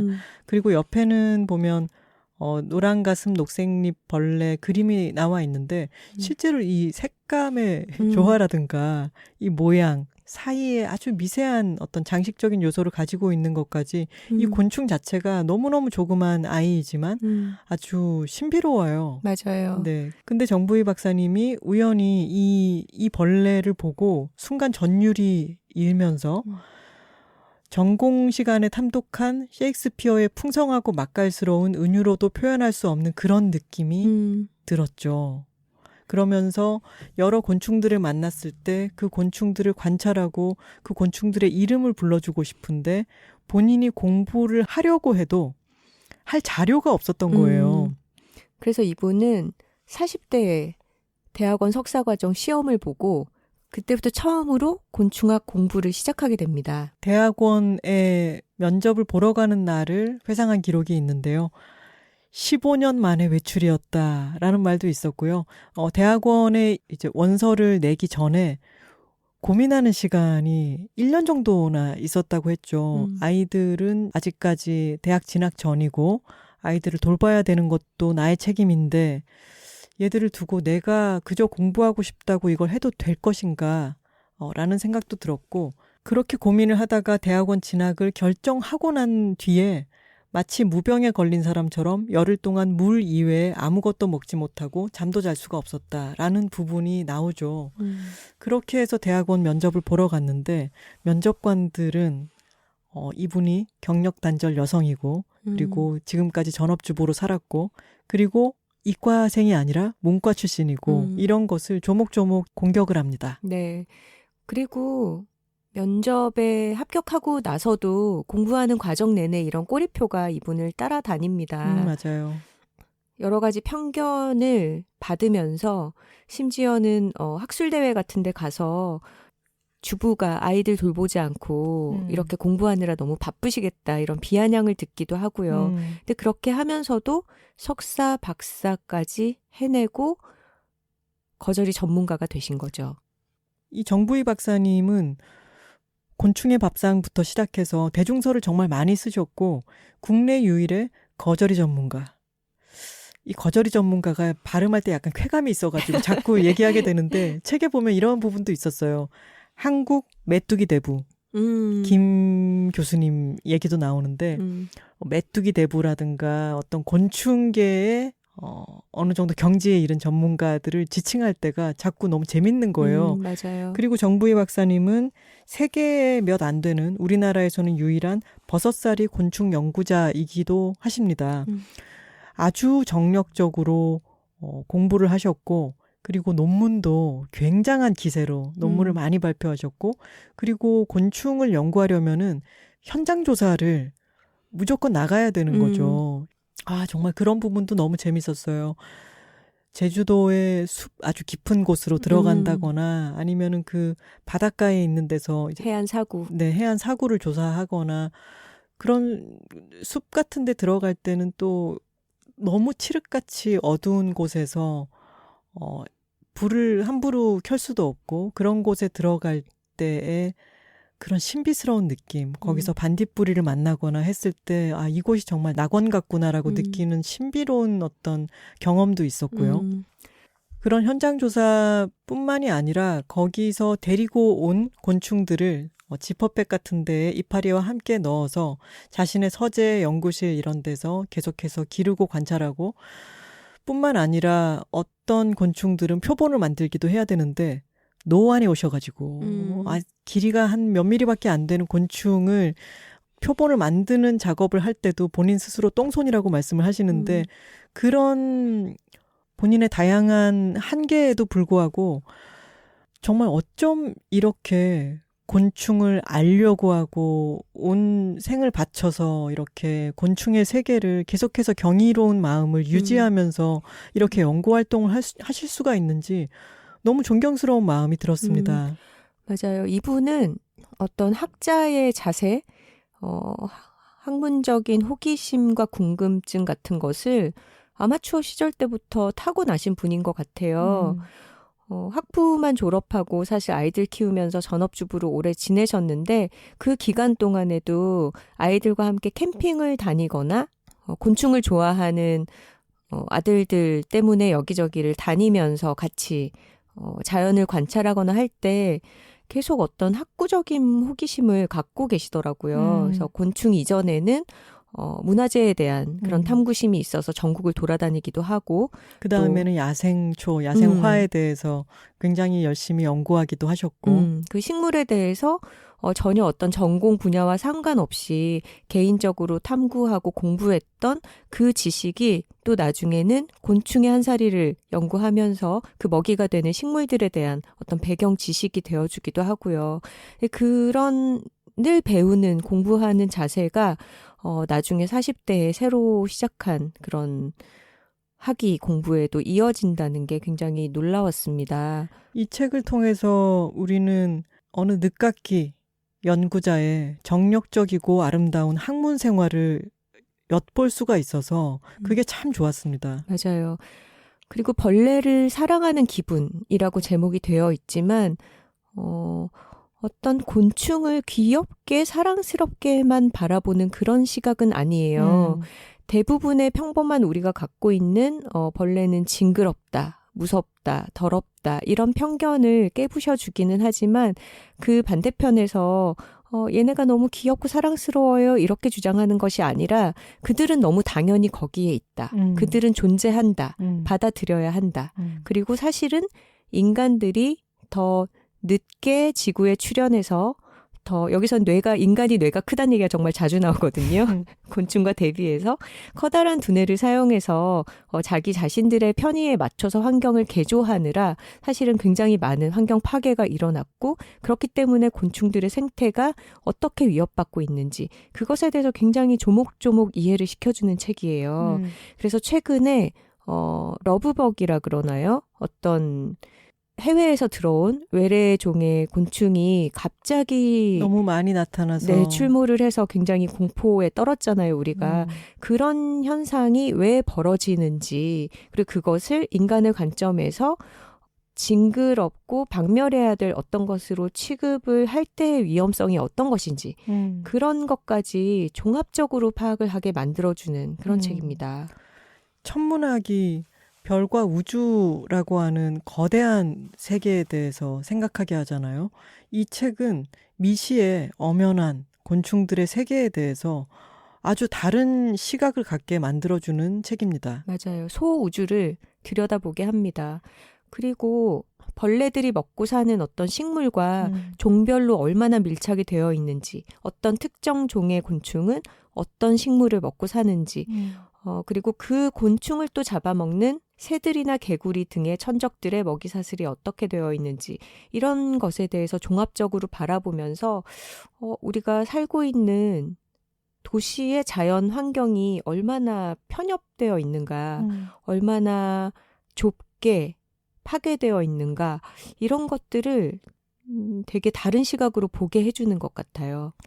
우리 또 톡토로님들 중에는 조류 톡토로들이 많이 계시잖아요. 그렇죠. 네. 제가 예전에 새의 둥지 만들기에 관련한 책을 읽고 나서 새에 대해서 보는 눈이 조금씩 달라지더라고요. 그래서 우리가 함께 홍제천변 이런 데를 걸을 때도 새들을 좀 더 관찰하고 그리고 식물에 관련한 책을 읽으면은 길을 걸으면서 식물을 볼 때 이게 얘는 잎이 대칭으로 나는 거고 얘는 비대칭으로 나는 애구나 뭐 이런 것을 조금씩 알아가는 재미가 생기듯이 저는 이 책을 읽고 났더니 저는 어떤 종류든 벌레가 나타났다 하면 혼비백산하는 거는 앞으로 변함없을 수도 있죠. 네. 하지만 그것을 혐오하고 막 죽여야 하고 너무 징그럽고 이렇게 생각하지는 않을 것 같아요. 벌레라고 하는 작은 존재가 내 집안에 들어왔구나라고 좀 더 덜 감정적으로 바라보게 될 것 같고 그리고 어떤 것을 혐오하는 것에도요. 이전의 문화로부터 물려받은 인식 같은 게 작용을 하죠. 저도 참여했고 여러 작가들이 함께 썼던 다름 아닌 사랑과 자유라고 하는 동물권에 관련한 책에 보면은 최은영 작가님의 어머님이 옛날에는 고양이를 그렇게 싫어하고 무서워하고 최은영 작가님도 그랬는데 그 혐오라고 하는 것이 한 마리의 고양이도 알지 못했으면서 그렇게 생각해버리는 거라는 거예요. 알려고 하는 노력도 하지 않았으면서. 근데 지금은 최은영 작가님도 그 어머님도 고양이와 함께 살고 다른 길냥이들을 돌보면서 내가 예전에는 정말 왜 그랬지라고 생각하는 부분이 있어요. 근데 그것과는 별개로 짚고 넘어가야 할 것은 많은 공포증들도 있습니다. 어떤 사람들은 고양이 자체에 어떻게 형언할 수 없는 공포증을 느끼기도 하고 어떤 사람들은 자그마한 강아지만 있어도 그 공간에 발을 못 들여놓는 심리적인 어떤 공포증 같은 것들도 있어요. 그렇죠. 그런 공포증이 있다는 것은 인정을 해야겠고요. 다른 얘기지만 예전에 제가 친구에게 새로 알게 된 친구에게 너는 어떤 동물을 좋아해? 라고 물었을 때 나는 뱀을 좋아해 라고 얘기를 했을 때 제가 깜짝 놀랐던 적이 있었거든요. 정부희 박사님도 뱀은 무서워하시는데. 그러니까요. 의외잖아요. 보통 강아지 고양이들 좋아하지 않나 싶은데 뱀을 좋아해? 했더니 그 몇 가지 이제 뱀의 사진을 보여주면서 레몬색으로 너무 신기한 뱀의 색깔이라든가 자신은 뱀을 보면은 뱀이 참 매력적인 동물이라고 생각한다라고 얘기를 했던 적이 있었어요. 댄서 리아킴 님도 뱀을 기르시죠. 파충류들을 여러 마리 기르는 걸로 알고 있어요. 네.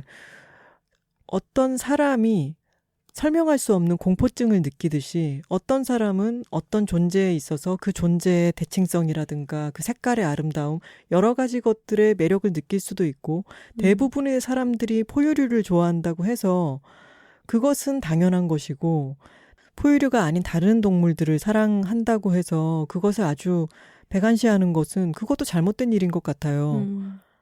정부희 박사님의 경우에는 어린 시절부터 시골에서 사시면서 벌레가 주위에 너무 당연하게 있는 환경이었다라고 얘기를 하시는데 아까 여러 가지 혐오나 공포증 같은 것도 학습된 경우들이 있다라는 말씀 드린 것처럼 우리 도시 속에서 모든 곤충이 제거된 환경에서 살고 있기 때문에 곤충을 혐오스럽게 바라보는 것이 그냥 별 저항 없이 어떤 반성 없이 다들 그렇게 생각해버리는 게 아닌가라는 생각도 들었습니다.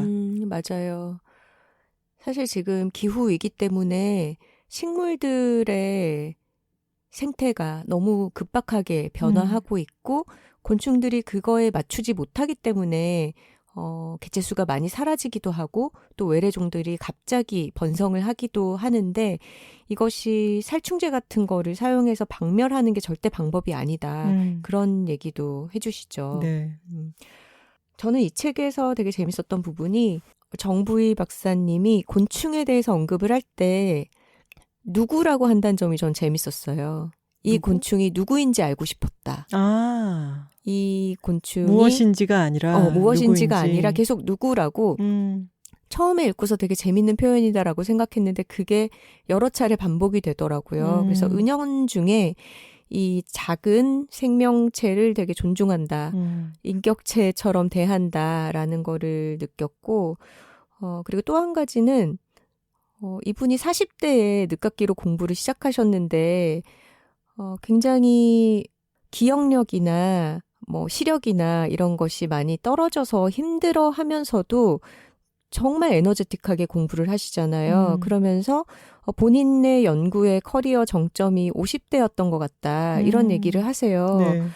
그런 부분도 어떤 인생의 전성기가 초년에 있지 않다고 믿는 저희로서는 너무 힘이 되는 이야기였습니다. 40대에 새로운 공부를 시작해서 박사까지 마치고 50대에 나의 연구에 전성기를 맞았다. 이런 얘기 너무 희망적이잖아요. 그러게요.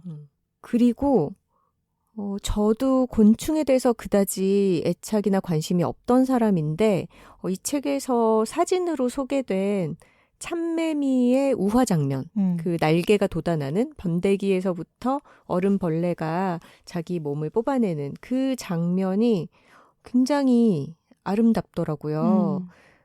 매미 애벌레가 땅 속에서 살다가 이제 공기 속으로 나와서 이제 껍데기를 벗고 탈피를 합니다. 근데 그거를 사진으로 촬영을 했는데 허물을 벗고 나올 때 매미의 몸이 우윳빛이에요.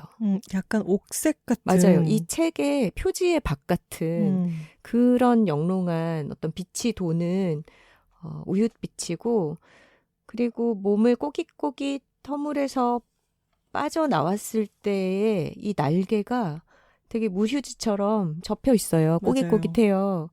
근데 이제 그거를 힘을 주면서 자기 몸에 있는 어떤 림프액 같은 거를 날개로 보내서 반듯하게 펴는 과정이 있는데 저는 제가 곤충의 어떤 모습을 이렇게 경이롭게 사진이지만 보게 될 줄은 정말 몰랐습니다. 맞아요. 제가 만약에 이 장면이 그렇게 신비롭다며 라고 이 책을 그 페이지를 편다면은 약간 처음에는 이랬을 수도 있을 것 같아요. 근데 이 책을 읽으면서 이 소우주에 대해서 아주 존중하는 마음을 갖고 그리고 1시간 넘게 자신이 포착한 이 놀라운 광경에 대한 묘사와 함께 이 사진을 읽었을 때는 그저 경이로움으로 다가오더라고요. 그때 생각해 보세요. 블라디미르 나보코프도 엄청난 인시류 학자였잖아요. 나비 채집에 열광하는 사람이었고 이 사람이 자신이 전 세계에서 가장 처음 발견한 그런 종도 있고 자신이 이름을 붙여준 그런 종들도 있고 책에 보면 정부희 박사님도 본인이 이름 붙여준 종들이 참 많죠. 맞아요. 나비라고 하는 존재도 애벌레에서 번데기가 되지 않습니까? 생물 시간에 완전 변태, 불완전 변태 이런 얘기 배우잖아요. 거기에 이제 완전 변태인 거죠. 애벌레의 형태였는데 번데기가 되었다가 그 안에서 너무나 대칭의 아름다운 날개를 쫙 편 팔랑팔랑거리는 나비가 되는 게 인류가 목격할 수 있는 거대한 신비이자 기적 같은 형상 아닌가요? 그 매미의 탈피 장면을 보면서도 뭐라 말할 수 없는 아주 신비롭다는 느낌이 들었고 그 이전과 이후가 그렇게 현격히 다른 모습으로 변신하는 모습은 정말 거기에 수많은 이야기가 담길 수밖에 없겠다라는 생각도 들었습니다. 그리고 저는 앞부분에 나오는 복수초 이야기, 꽃과 곤충들의 관계에 대해서 이야기를 하는데 복수초라고 하는 꽃은 아주 이른 봄 또는 늦 겨울에 핀대요. 다른 봄꽃들보다 훨씬 더 추울 때 피는 거죠. 근데 그럴 때 곤충들을 유인하기 위해서 보일러를 가동한다. 그러니까 햇빛을 쫙 받았다가 햇빛이 떨어질라 치면 꽃잎을 확 오므려 버리고 계속해서 햇빛을 저장하고 햇빛 가는 대로 목도 돌리고 그래서는 그 안을 5도에서 7도 정도 더 높게 유지한다고 했던가요? 따뜻하다고 해요. 네. 그리고 곤충들의 시각에서 보면은 꽃들이 식사하세요 그러면서 안내판도 이렇게 꺼내 보이고 곤충들이 와서 식사를 하고 다른 곳에 옮겨가야지만 그들이 수분을 해서 자신들의 종을 더 널리 퍼뜨릴 수 있기 때문에 되게 다양한 안내장치라든가 유인장치 어떤 매력도를 높이는 이런 것들을 쓴다는 것도 너무너무 재미있었고요. 맞아요. 곤충들을 끌어들여서 수분을 하는 꽃들의 전략 그리고 포식자로부터 자신을 보호하기 위해서 맞아요. 어떤 가스를 배출하거나 위장하는 그런 곤충들의 전략 같은 것도 너무 흥미진진합니다. 맞아요. 저는 그리고 정말 충격받았던 것이 뭐냐면 책에 나오는 옛날에 신라시대 때 고분 같은 데서 발굴되곤 하는 가장 유명한 것은 황남대총 말안장 꾸미개인데요. 이것은 비단벌레라고 하는 그 당시에 아주 화려하고 귀한 벌레의 껍질, 이 껍질은 큐티클이라고 합니다. 이 곤충들은 포유류처럼 안에 딱딱한 뼈가 있는 게 아니라 이 몸을 감싸고 있는 것이 뼈와 비슷한 그런 옷인 거죠. 근데 비단벌레의 이 큐티클들을 모아서 아주 화려한 말 안장 꾸미개를 만들어 놨는데 선우 씨 그거 검색해 봤나요? 검색하진 않았어요. 한번 지금 청취자 여러분들이 그 말 안장 꾸미개에 반짝이는 그 화려한 모습을 한번 검색을 해보시면은 이것을 벌레의 껍데기로 만들었고 그것이 지금까지도 이렇게 화려한 모습으로 남아있다고? 이게 아주 놀랍게 느껴지실 거예요. 저는 이 묘사를 읽고서 생각난 영화가 있었어요. 뭐요? 크루엘라. 크루엘라에서 비슷하게 벌레를 엮어서 비즈처럼 사용해서 드레스를 꾸미는 장면이 그랬던 있어요. 것 같아요. 근데 크루엘라에서는 참사가 일어나죠. 영화를 안 보신 분들을 위해서 여기까지만 얘기하겠습니다. 생각났나요? 네, 생각이 났습니다. 네. 영화로 직접 확인해 보시면 될 것 같고요. 이 정부희 박사님이 아이들이 입시를 준비하고 중학생, 고등학생일 때 뒷바라지를 제대로 해주지 못했다는 죄책감을 느끼시는데 대신에 학문에 정진해서 아주 대단한 학자가 되셨고 결국 나중에는 방황기를 거쳤던 두 아들이 큰아들은 수의사, 둘째 아들은 역시나 곤충학자의 길을 그것도 거저리를 전공해서 함께 현장 조사도 나가고 그렇게 함께 연구자의 길을 걷고 연구소를 꾸미는데도 두 아들들이 도와주는 걸 보면서 할 사람은 다 알아서 하게 돼 있다. 맞아요. 엄마들이 그렇게 스스로를 볶아치면 안 돼요. 맞아요. 엄마도 하고 싶은 거 하면서 살아야죠. 엄마 인생인데. 결국 이렇게 나의 꿈을 포기하고 자식들에게 뭔가를 건다거나 그런 게 아니라 내가 그 호기심을 계속해서 따라가고 학자로서의 어떤 경이감을 놓치지 않고 그것을 쫓아갔을 때 그걸 보고 아이들은 학자가 되기도 하고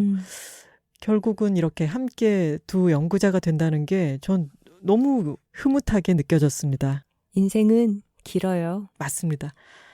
특히 최근에 기후위기와 여러 가지 식물군의 변화 그리고 곤충의 생태가 변하는 것에 대해서 많은 기사가 나오고 있기도 한데요. 이때 벌레를 사랑하는 기분을 읽어보시는 게 지금 나오는 기사를 좀 다른 시각으로 바라보시는데도 큰 도움이 될 거라고 생각합니다. 네. 지구 환경에 대한 관점을 열어주는 책이기도 하면서 40대 이후에 새로운 커리어를 시작한 여성의 이야기로서도 아주 흥미진진한 책입니다. 벌레를 사랑하는 기분 소개해드렸습니다. 자, 이제 댓글을 읽어볼까요? 배짱이 님께서 에피소드마다 무엇이든 가능하다를 말해주는 여둘톡. 출근길에 듣다가 홀린 듯 자연스럽게 고마워서 그래를 구매했다. 광고가 기대되는 프로그램은 처음. 광고와 추천 사이 어디쯤이 아닐지. 마법의 주문을 외우며 그래놀라를 굽겠다는 사장님의 메시지까지 따뜻하게 완벽하다 하셨습니다. 지난주 여둘 애들로 소개해드렸던 고마워서 그래에 대한 반응이 정말 폭발적이었습니다. 고마워서 그래 스마트 스토어 열고 나서 역대급으로 지금 주문창이 폭발을 해서요. 혼자 하시잖아요. 좀 걱정을 그쵸. 하긴 했는데 걱정대로 주문이 아주 밀려 있지만 모든 동력을 풀가동해서 열심히 정성스럽게 구워 보내주시겠다고 합니다. 네. 뾰로롱님, 안녕하세요. 방학을 기다리는 새내기 톡토로입니다. 직장 동료가 추천해줘서 팟빵 깔고 오직 여둘톡 들으려고 가입을 했어요. 오늘은 여름 한단편을 듣고 고마워서 그래놀라를 종류별로 다 샀답니다. 어쩜 홍보도 이리 고급지고 진정성 넘치게 하시는지요. 감탄입니다. 이러다 두 분이 픽하시는 아이템 전부 살 것 같아요. 너무 시끄럽고 자극적인 방송들이 많고 저 또한 그런 것에 익숙해졌는지 두 분의 방송을 처음에 듣고는 죄송한데 잠깐 누워 듣다가 그만 잠이 들었답니다. 그래서 다음 날에 동료에게 말했죠. 자기는 이거 출근하면서 듣는다고 했잖아. 안 그래도 원거리 출근인데 좀 졸리진 않아? 두 분이 굉장히 차분하시더라고. 그랬더니 동료 말. 익숙해지면 괜찮다. 그런데요. 저도 2회차 중간쯤부터 묘하게 집중되고 빨려드는 신기한 경험을 하게 되었답니다. 이제는 그 어느 방송보다 듣고 싶고 알고 싶은 방송입니다. 이렇게 공감 가는 소재로 두 분이 대화하는 걸 즐기며 들을 수 있게 되어 정말 기쁘답니다. 그나저나 고마워서 그래 구입 후 느낀 건데 두 분의 여둘픽은 정말 홈쇼핑 초침소리 저리 가라의 엄청난 파급력인 것 같아요. 홀린 듯 하게 되네요. 앞으로 화요일을 무척 기다리게 될 것 같아요. 하셨습니다. 저희 방송이 고마워서 그래 같은 거죠. 처음에는 약간 시중에 다른 것보다 좀 덜 단가 싶지만 아주 알차고 입맛을 속이지 않는 건강한 그런 방송 아니겠습니까? 그렇습니다. 하트스토퍼님께서 정말 이 계절과 잘 어울리는 회차였어요. 평소보다 더 수다 떨듯이 느긋하게 더 많이 웃으며 나누신 대화에 저의 자세도 한결 더 수평이 되었습니다. 프리랜서고 이번 달 일감이 줄어 다음 달 일을 어떻게 늘릴지 계속 조급하고 울적하기까지 했는데 그러네요. 가만히 있어도 땀이 줄줄 흐르는 여름이었네요. 안 그래도 힘든 계절인데 너무 볶아치지 말자 하며 느긋하게 숨을 골라봅니다. 오는 일은 감사히 받되 더운 계절에 일만 쫓지는 말아야겠어요. 왜냐면 최선을 다하면 죽으니까. 톡토로님들도 적당히 움직이고 잘 쉬어가는 여름 나시길 바랍니다. 저희 엄마는 올해 60이신데 작년에 운전면허를 따셨어요. 선우 씨 그거 느꼈어요? 모두들 제보하시는 게 점점 더 올라가서 이제는 59세 나왔습니다. 평생 일하시느라 면허시험 제대로 준비도 못 해보시고 문제집만 쌓여갔는데 일 그만두시면서 유튜브 보며 필기시험 공부하시고 도로주행 재수 삼수해 가며 마침내 합격하셨습니다. 맨날 말로만 면허 딴다 하지 못한다라는 아빠의 가스라이팅을 산산조각 내버렸지요. 와. 저도 수십 년 동안 엄마의 면허 따야 한다는 소리를 들어온지라 내심 어려울 거라 단정짓고 있었는데 합격 소식을 들었을 때 너무 기쁘고 엄마가 자랑스러웠어요. 평생 아빠가 데려가 주지 않으면 바닷가 한 번 맘대로 못 가고 코로나 때는 시외버스마저 사라진 소도시에서 발이 묶여버린 자신의 처지가 너무 화가 나서 이를 악물고 공부하셨다고 합니다. 차가 필수는 아니지만 운전을 할 수 있는 스킬은 정말 필요한 것 같아요. 저도 면허 따놓고 스킬 썩히고 있었는데 작가님들 말씀대로 연수받고 기회가 생길 때마다 요긴하게 써먹어야겠어요. 하셨습니다. 응원합니다. 네, 응원합니다. 탈사람님께서 장롱면허 10년 만에 덜컥 중고차를 샀다. 부모님 집에 내려가 엄마의 김치를 마음껏 가져오던 날. 정미라의 서울역에서 출발을 들으며 처음 강변북로를 달리던 밤. 사랑하는 반려견과 교회로 드라이브를 나간 날. 돌아오는 내내 운전 배우길 잘했다며 스스로를 듬뿍 칭찬해 주었다. 자동차 광고 같지 않나요? 맞아요. 차를 직접 몰게 되면요. 다른 사람 차를 탈 때보다 어떤 인생에 기대 못한 순간들이 정말 많이 생깁니다. 그것은 차를 운전을 해보면은 나중에 느끼게 되죠. 네, 탈사람님도 아름다운 추억을 많이 쌓고 계시네요. 엘초코님께서 14화 그대여 장롱 속 면허를 꺼내라 편을 듣다가 제가 운전면허를 따야겠다고 마음먹었던 때가 생각이 났어요. 전 여행을 좋아해서 제주도도 해외도 자주 가곤 했는데 그러던 중 엄마는 평생 비행기도 한 번 안 타봤구나 하는 생각이 문득 들더라고요. 그제서야 괄호 열고 엄마 미안. 엄마랑 적어도 1년에 한 번은 함께 여행을 다녀야겠다 마음먹었고 엄마가 많이 걷는 걸 힘들어하니 뚜벅이 여행은 힘들 것 같아 제가 면허를 따게 되었죠.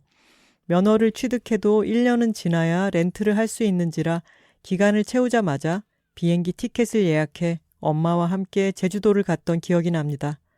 초보 오브 초보였지만 조수석에 앉아 우리 딸 베스트 드라이버라며 운전하는 제 모습을 사진으로 영상으로 담기 바빠하던 엄마의 모습을 보면서 면허 따길 참 잘했다 생각했어요. 그 후로 9년째 코로나가 가장 심했던 2020년을 제외하곤 엄마와 매년 여행을 다니고 있습니다. 아, 이 모습도 그려지는 것 같아요. 그러게요. 운전편의 사연들이 다 너무 흐뭇한 것 같아요. 사실 지난번에 저희가 운전편 나오자마자 또 새로운 녹음을 했어야 해서 짧게 소개를 드렸었는데 운전편이 가장 후기와 간증이 많은 편이었습니다. 네, 그래서 오늘 14화에 대한 댓글들을 좀 많이 소개를 해드리고 있습니다. 네. 보람의 톡토로님께서 군복무 중인 톡토로입니다. 2020년부터 2년간 경기도 외곽에서 근무했었는데요. 처음 갔을 땐 관사를 받아 살았었는데 부대도 관사도 너무 외곽에 있었어요. 차가 없으면 올리브영조차 갈 수 없는 생활 환경이 충격적이고 마음 상태도 좋지 않아 돈이라도 쓰지 않으면 미쳐버릴 것 같아서 중고차를 할부도 안 하고 충동적으로 구매했습니다. 한 번에 1,500을 플렉스. 지금은 너무 잘한 선택이었다고 생각해요. 운전자는 멀미를 하지 않는데요. 멀미를 한다는 건 의도와 예측과 상관없이 흔들리기 때문인데요. 인생도 참 계획대로 되지 않잖아요. 군복무를 하면서 무슨 의도인지 알 수 없이 그냥 어찌저찌 위에서 결정하는 대로 내 삶이 송두리째 흔들리는 시간이 이어져서 늘 멀미를 하는 것 같은 감각으로 살아왔던 것 같아요. 운전을 하는 동안에는 내가 주도권을 잡고 있다는 감각이 좋아서 운전을 좋아하게 됐어요. 서울에 계속 살았더라면 내가 운전을 좋아하는지 알 기회가 아주 늦게 찾아왔겠죠? 그 시간이 내 인생의 낭비였다고만 생각했는데 좋은 점도 하나 있었다는 걸 이번에 알게 됐어요.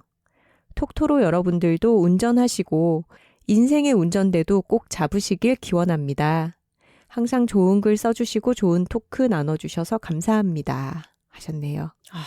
군복무 중이신데 늘 어찌저찌 위에서 결정하는 대로 흔들리면서 멀미를 겪으면서 살아오시다가 운전대를 잡는 게 아주 중요한 메타포 같은데요. 맞아요. 운전이 상징하는 바가 확실히 큽니다. 라난나님께서 저희 엄마도 평생 운전면허 없다가 캐나다로 이민 가시자마자 3번 떨어지고 포기하지 않으시고 40대가 넘고 거의 50대가 돼서 따셨어요. 그러고 정말 편하다며 제가 16살이 되자마자 딸하고 적극 추천하셔서 괄호 열고 캐나다에선 16살이면 취득 가능하거든요. 그때 바로 땄는데 정말 잘했다 싶어요. 지금 전 미국에서 사는데요. 이곳에선 정말 운전이 필수입니다. 저희 엄마가 저를 볶아쳐 주셔서 감사할 따름입니다. 항상 잘 듣고 있어요. 하셨습니다. 운전 에피소드에서 엄마 얘기가 참 많이 등장하는 것 같아요. 그러네요, 진짜. 운전을 한 엄마는 딸에게 운전을 하라고 하고 맞아요. 또는 딸이 운전을 하는 모습을 베스트 드라이버라며 옆에서 막 찍어주시고 그리고 딸들이 엄마에게 운전을 권하기도 하고 맞아요. 참 재밌네요. 엄주톡토로님이 메일을 주셨습니다. 안녕하세요. 선우 작가님, 하나 작가님. 저는 톡토로 엄주입니다. 팬아트를 드릴 겸 운전에 관한 이번 회차도 너무 좋아서 이렇게 메일을 씁니다. 엄주 작가님이 또 저희 그림을 멋지게 그려주셨습니다. 감사해요. 맞아요. 재수 작가님도 그려주셨고 엄주 작가님도 그리고 다른 톡토로님들도 그림을 그려주신 분들이 많으셔서 너무 고맙게 생각하고 있습니다. 언제 한번 모아서 한번 소개를 해야겠어요. 네. 저도 운전을 시작한 지 이제 2년이 넘었는데요. 지방에서는 어렵지 않게 운전하지만 여전히 서울에서 운전하려면 심호흡이 필요한 초보랍니다. 제 경우 운전을 하는 것 자체가 투쟁 같았어요. 아버지가 운전 권한을 모두 잡고 자동차를 넘겨주지 않으려고 하셨거든요. 가족 공동 자금으로 산 오래된 차를 언제나 새 것 같은 내 차라며 제가 그 차로 도로 연수하는 것도 반가워하지 않으셨어요. 그러나 저는 용맹하게 제 돈으로 전문 강사에게 먼저 연수 신청을 하고 아버지 몰래 차 키를 가지고 나와 강사를 옆에 두고 아버지를 협박해서 가족 자동차를 쟁취하게 되었습니다. 그 이후로 저를 당신의 자동차 보험에 넣어주셨습니다. 그때 정말 뿌듯했어요. 이번 5월에 처음으로 엄마와 단둘이 경주로 여행을 가면서 차를 빌려서 다녔습니다.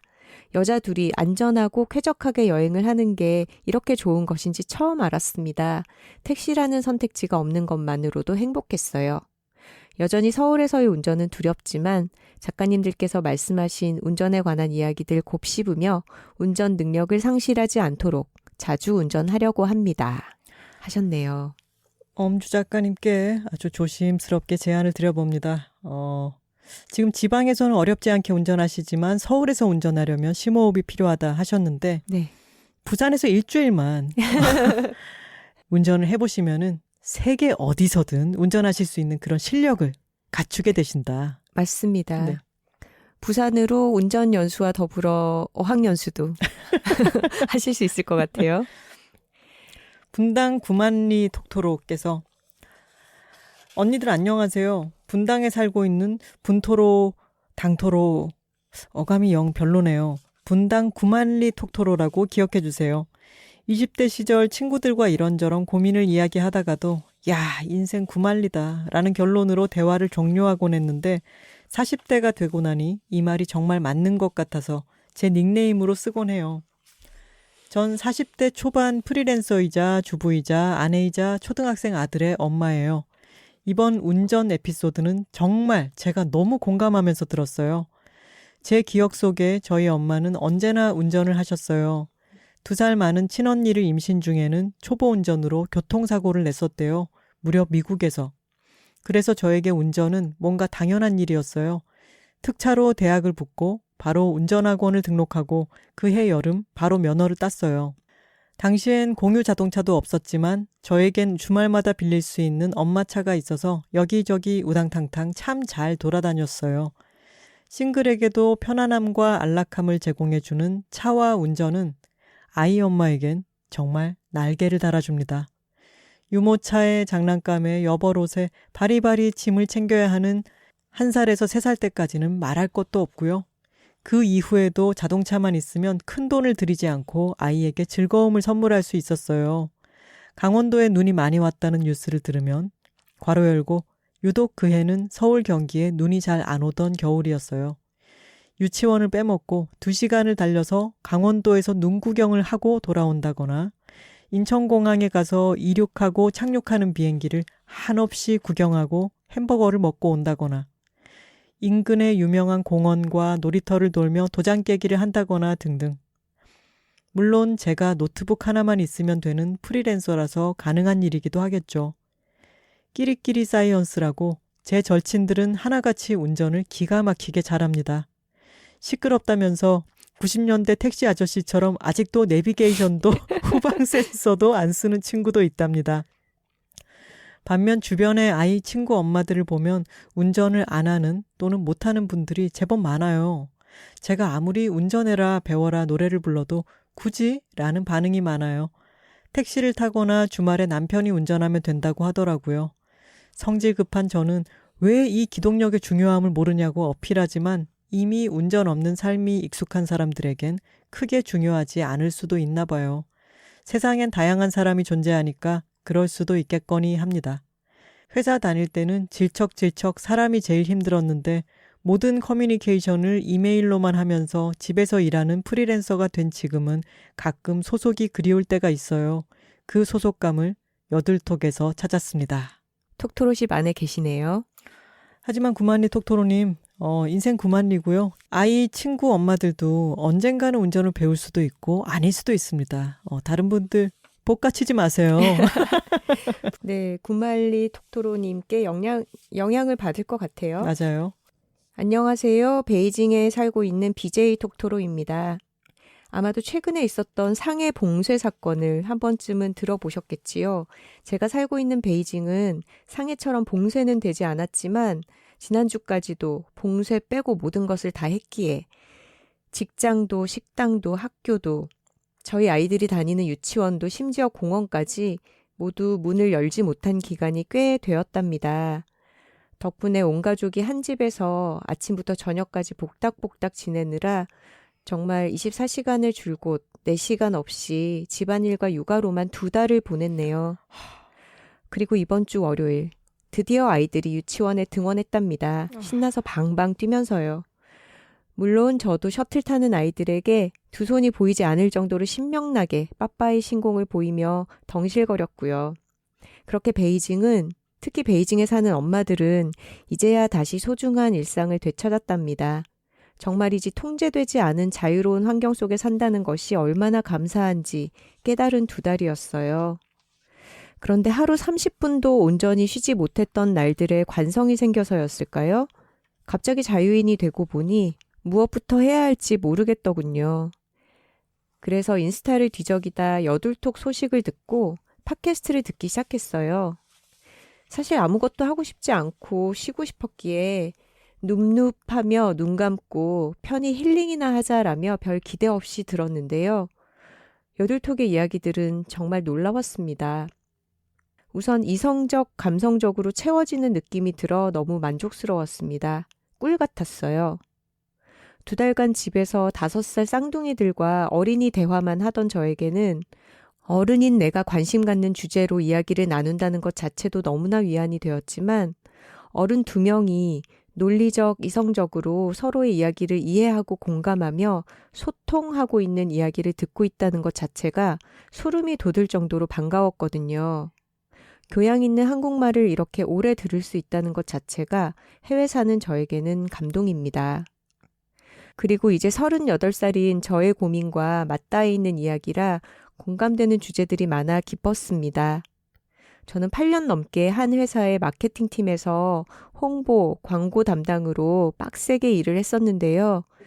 몇 년 전 출산과 신랑의 해외 발령으로 경력 단절 육아맘이 되었답니다. 그렇게 한동안 집안일이 내 세상의 전부였던 저에게 2분 작가님은 꽤 오래 알고 지낸 동료, 선배같이 느껴졌어요. 2분이 기자로, 카피라이터로 일하실 때 있었던 에피소드를 들을 땐 예전 직장 동료들, 내가 했던 프로젝트들이 떠올라 괜히 코끝이 시큰거려 예전 추억을 뒤적거려 보기도 하고요. 또 프리랜서가 되고 나서는 하나씩 길을 만들어가는 중이다라는 이야기를 들을 땐 아이가 어려서 혹은 해외에서 나의 일을 하기는 어려우니까 라며 스스로의 가능성에 장벽을 쌓고 있던 저를 흔들어 깨워주시는 것 같았어요. 미래를 다시 그릴 수 있는 팔레트가 다른 곳이 아닌 바로 내 손 안에 있어 라면서요. 빅토리노트 이옥선 여사님이 등장하셔서 육아일기를 쓰는 것이 중요한 게 아니라 모든 엄마는 위대하다 라는 말씀을 하실 땐 타지에서 혼자 육아하며 고군분투하고 있는 내 등을 토닥이며 괜찮다 말씀해 주시는 것 같아 펑펑 눈물이 나기도 했습니다. 그리고 무엇보다 작가님들이 앞으로 나이 들어가면서 어떻게 성장하면 좋을지 실제로 행동으로 보여주셔서 너무 좋았어요. 작가님들의 대화를 듣다 보면 자세히 생각해보지 않으면 그냥 지나치거나 크게 신경 쓰지 않고 넘어갈 수 있는 부분이지만 저에게 크게 다가오는 부분들이 있었어요. 예를 들면 본인 생각을 얘기할 땐 저는 이렇게 생각해요 라고 정확하게 의견을 끝맺음하는 부분이었어요. 말소리뿐 아니라 내용까지 끝까지 정확하게 전달하는 것. 돌이켜보니 저를 비롯해 많은 사람들이 그렇게 말하는 걸 잘 못하는 것 같아요. 한국 사회는 어릴 때부터 항상 겸손해야 한다고 배우잖아요. 그래서인지 내 생각을 이야기하는 순간조차 남의 시선을 의식하는 순간들이 많은 것 같아요. 때문에 많은 사람들이 본인의 이야기를 할 때조차 이런 것 같아요 하며 의견을 명확히 주장하거나 표현하지 못하고 문장을 마무리할 때가 많으니까요. 우리 여둘톡 언니들은 안 그러시는 모습에 정말 많이 배웠습니다. 그리고 강단 있게 아닌 건 아니라고 하는 모습에 반했습니다.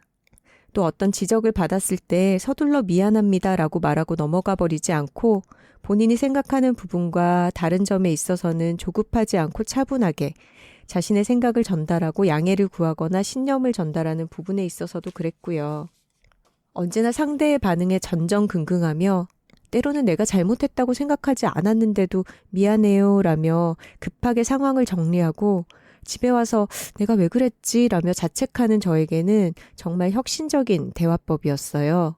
나도 깎아내리지 않고 상대에게 정중하게 나의 의견을 정확하게 전달할 수 있는 것. 이건 누군가에게는 대단히 어려운 부분일 수도 있거든요. 괜한 갈등을 만들까 두려워서 그런 상황을 매번 회피하고 후회하기를 반복하는 거죠. 저의 경우에는요. 아마 저 말고도 많은 분들이 여둘톡의 대화 주제뿐 아니라 이런 작가님들의 대화 방식과 문제 해결 능력, 세상을 바라보는 새롭고 혁신적인 시각을 직간접적으로 경험하면서 감탄하고 배우고 공감하고 계실 것 같아요. 그게 바로 여둘톡이 다른 컨텐츠들과는 차별화되는 인기 비결이 아닐까 생각해 봅니다. 여둘톡 전회를 다 듣고 나니 작가님들께 꼭 감사하다고, 이런 부분에서 이런 생각이 들어 너무 좋았다고 조잘조잘 이야기하고 싶었어요. 그리고 여둘톡과 모닝페이지를 통해 무너진 하루의 루틴을 다시 의미 있게 잡아가고 있다는 희망찬 메시지도 전달하고 싶었고요. 가깝지만 실제로는 격리로 인해 아주 멀어진 먼 나라, 중국 베이징에서 작가님들을 응원합니다. 외로운 타국에서 톡토로십으로 어딘가 견고히 소속된 것 같아 완전 포근하고 행복합니다. 언젠가 톡토로십 팬미팅이나 토크 콘서트가 열린다면 비행기 타고 꼭 날아갈게요. 그때까지 모두들 건강하세요. 시에시에 짜이젠. 오! 아, 이렇게 조목조목 너무 감사한 편지를 주셨네요. 놀랍게도 이게 제가 좀 줄인 버전입니다. 아, 거의 매 회차마다 좋았던 부분을 이렇게나 길게 써주셨어요. 저도 메일로 다 읽었고요. 그리고 이것을 방송에서 꼭 읽고 싶었던 저희들은 선우 작가의 목소리와 이것을 맞바꾸었습니다. 지금 목소리가 실시간으로 가고 있었는데요. 유리성대가. 하지만 마지막에 지금 듀오링고로 열심히 배우고 있는 중국어를 이렇게 써먹을 수 있었다는 거 아주 멋집니다. 아, 너무 칭찬을 구체적으로 잘 해주셔서 저희가 또 이런 말씀에 힘을 얻어 한동안 신나게 할 수 있을 것 같습니다. 맞습니다. 그리고 미안합니다 하고 나서 내가 왜 그랬지 생각하기보다는 상대를 존중하면서 할 말은 하는 모습에 대해서는요. 제가 어떻게 생각하고 있는지는 말하기를 말하기 책에 그런 것까지 굳이 말로 해야 됩니다라고 하는 챕터가 있는데 그런 것도 하루아침에 되는 것은 아니고 저도 그런 경험을 해봤겠죠. 그냥 미안하다고 해놓고 스스로한테 좀 내가 왜 그랬지? 좀 자괴감이 들고 그랬던 경험을 하고 나서 생각을 정리하고 나서 말하기에 임했기 때문에 계속해서 말하기라는 것은 파도처럼 이어지는 것이라 조정할 수도 있게 되는 게 아닌가 싶습니다. 네. 모닝페이지를 통해서 무너진 하루 루틴을 의미 있게 잡아가고 있다고 하셨는데요. 마침 저 오늘 아침에 모닝페이지 100일 됐어요. 와, 축하합니다. 네, 자랑해 봅니다. 그중에 빠진 날들도 꽤나 있기는 한데 그래도 만약에 제가 어제를 빼먹었으면 99일은 없잖아요. 근데 오늘 쓸 때 99라고 쓰지 않고 이제 100 이렇게 쓰거든요. 아, 그럼 중간에 빠진 날짜를 포함해서 100일이네요. 네, 그렇습니다. 100일을 다 쓴 건 아니지만 쓰기 시작한 지는 100일이 되었습니다. 선우 씨의 목 수명을 제가 넘겨받아 제가 쭉 다 읽을게요. 쿼카톡토로님께서 나는 성인이 된 이후 오랜 시간을 지하철 천국인 일본에 살아서 자동차나 운전의 필요함을 전혀 모르고 살았다. 지하철을 타면 어디든 대부분 갈 수 있었다. 2번, 3번 갈아타고 지하철 호선마다 운행하는 회사가 달라 돈을 제각각 내야 했지만 어쨌든 원하는 곳에 도달할 수 있었기에 불편한 줄을 몰랐다.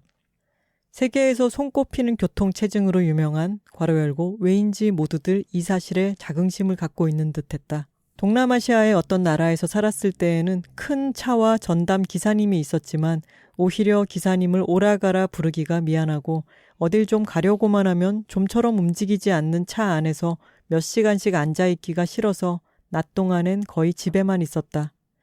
삶의 대부분을 꽤나 독립적이고 씩씩하게 내 맘대로 살아온 나에게서 주체적인 삶이 사라지자 당연하게도 이 활기찬 도시가 나에겐 담장 없는 감옥이 되었고 곧이어 우울이 찾아왔다. 나는 여기서 뭘 하고 있나? 살아가는 의미란 무엇인가? 별의별 생각을 다하며 대리석 바닥이 깔린 한쪽 벽이 통유리로 되어 있는 대부분 외국인들이 살던 휘황찬란한 아파트에 드러누워 울며 지냈다. 이렇게 말하면 뭔가 비극적인 귀족 영예 같아서 즐겼습니다. 그 다음으로 옮겨온 호주는 워낙 땅이 넓고 운전자의 비율이 높은 나라인데다 오히려 운전을 하지 않으면 할 수 있는 직종에 제한이 생길 정도였기에 기쁜 마음으로 오랫동안 묵혀두었던 운전면허증의 먼지를 털어 호주 면허로 바꾸고 곧바로 매일 운전을 했다. 코로나 때문에 예정보다 훨씬 앞당겨 남편의 고향인 호주에 정착하게 된 거라 때때로 이곳에서의 삶이 진정 나의 선택일까? 라는 고민을 하곤 했는데 운전을 시작하고 나서는 어디든 언제든 갈 수 있었다. 자유의 몸이 되었다. 워킹 홀리데이로 호주에 온 한국 친구들을 사귀기도 했는데 똑같이 워홀을 와도 남자들은 중고차를 곧잘 사서 끌고 다니는 데 비해 내 주변의 여자친구들은 많이들 차 없이 생활을 했다. 그런 친구들을 모아서 멀리 떨어진 큰 쇼핑몰에 가거나 근교로 여행도 다녔다. 한 번은 시엄마의 차를 빌려서 친구들과 1박 2일 여행을 갔는데 주차장에서 후진으로 나오다가 기둥에 차를 긁기도 했지만 그조차도 이렇게 멀리까지 나와서 놀 수 있는 자유의 아주 작은 대가처럼 느껴져서 그저 웃기고 행복했다. 시엄마도 그렇게 느끼실까요? 아주 작은이라고요? 네. 지금도 차를 끌고 매일 출퇴근은 물론이고 휘리릭 취미생활하러 공방도 다니고 친구들도 만나고 중고거래 커뮤니티에서 내가 원하는 물건이 나오면 겁내지 않고 멀리까지 가서 받아오기도 한다. 낯설고 외롭고 불편했던 이곳은 금세 나의 삶이 있는 곳, 나의 집이 되었다. 와, 이 이야기도 참 너무 좋네요. 그렇죠. 짧은 수필 같지 않습니까? 그러게요. 이 이동이 가능해졌기 때문에 금세 나의 삶이 있는 곳, 나의 집이 되었다는 것도 참 재미있어요. 그러니까요. 휘황찬란한 집에 대리석 바닥에 누워서 귀족 감옥. 영예처럼 울던 분이. 거기는 담장 없는 감옥이었는데. 그러게요. 96777428님께서 이 언니들 아주 무서운 언니들일세. 왜 나는 오늘 몰아들은 여둘톡 덕분에 종갓집 백열무 물김치를 사고 괄호 열고 맛있어요. 맥스 이어플러그 드림걸스를 사고 있냐고 괄호 열고 아쿠아로빅 할 때 사용했는데 좋았어요. 그것뿐인가 구글맵 열어서 호프마당 영도 모모스 커피 순이와 옥인의 용암 할매 횟집 좌표도 찍어놓고 말이죠. 추신, 저 시에서 운영하는 수영장 다니고 시에서 운영하는 농업인 대학 다니고 있어요. 다들 자신이 사는 지역의 지자체를 뽕 뽑아 먹었으면 좋겠습니다. 하셨습니다. 잘하고 계십니다. 마지막으로 영님께서 팟캐스트 듣는 것도 뭔가 정보를 받아들이는 건데 왜 디톡스가 되는 느낌일까? 업무와 SNS 등으로 머리가 어지럽고 정신이 어수선하면 디톡스를 위해 여둘톡을 듣는다. 한 주 동안 토막난 정보를 받아들이느라 지쳤던 머리와 마음이 정돈되는 느낌. 좋은 대화를 듣는 건 마치 책을 읽는 것과 같다. 정말로.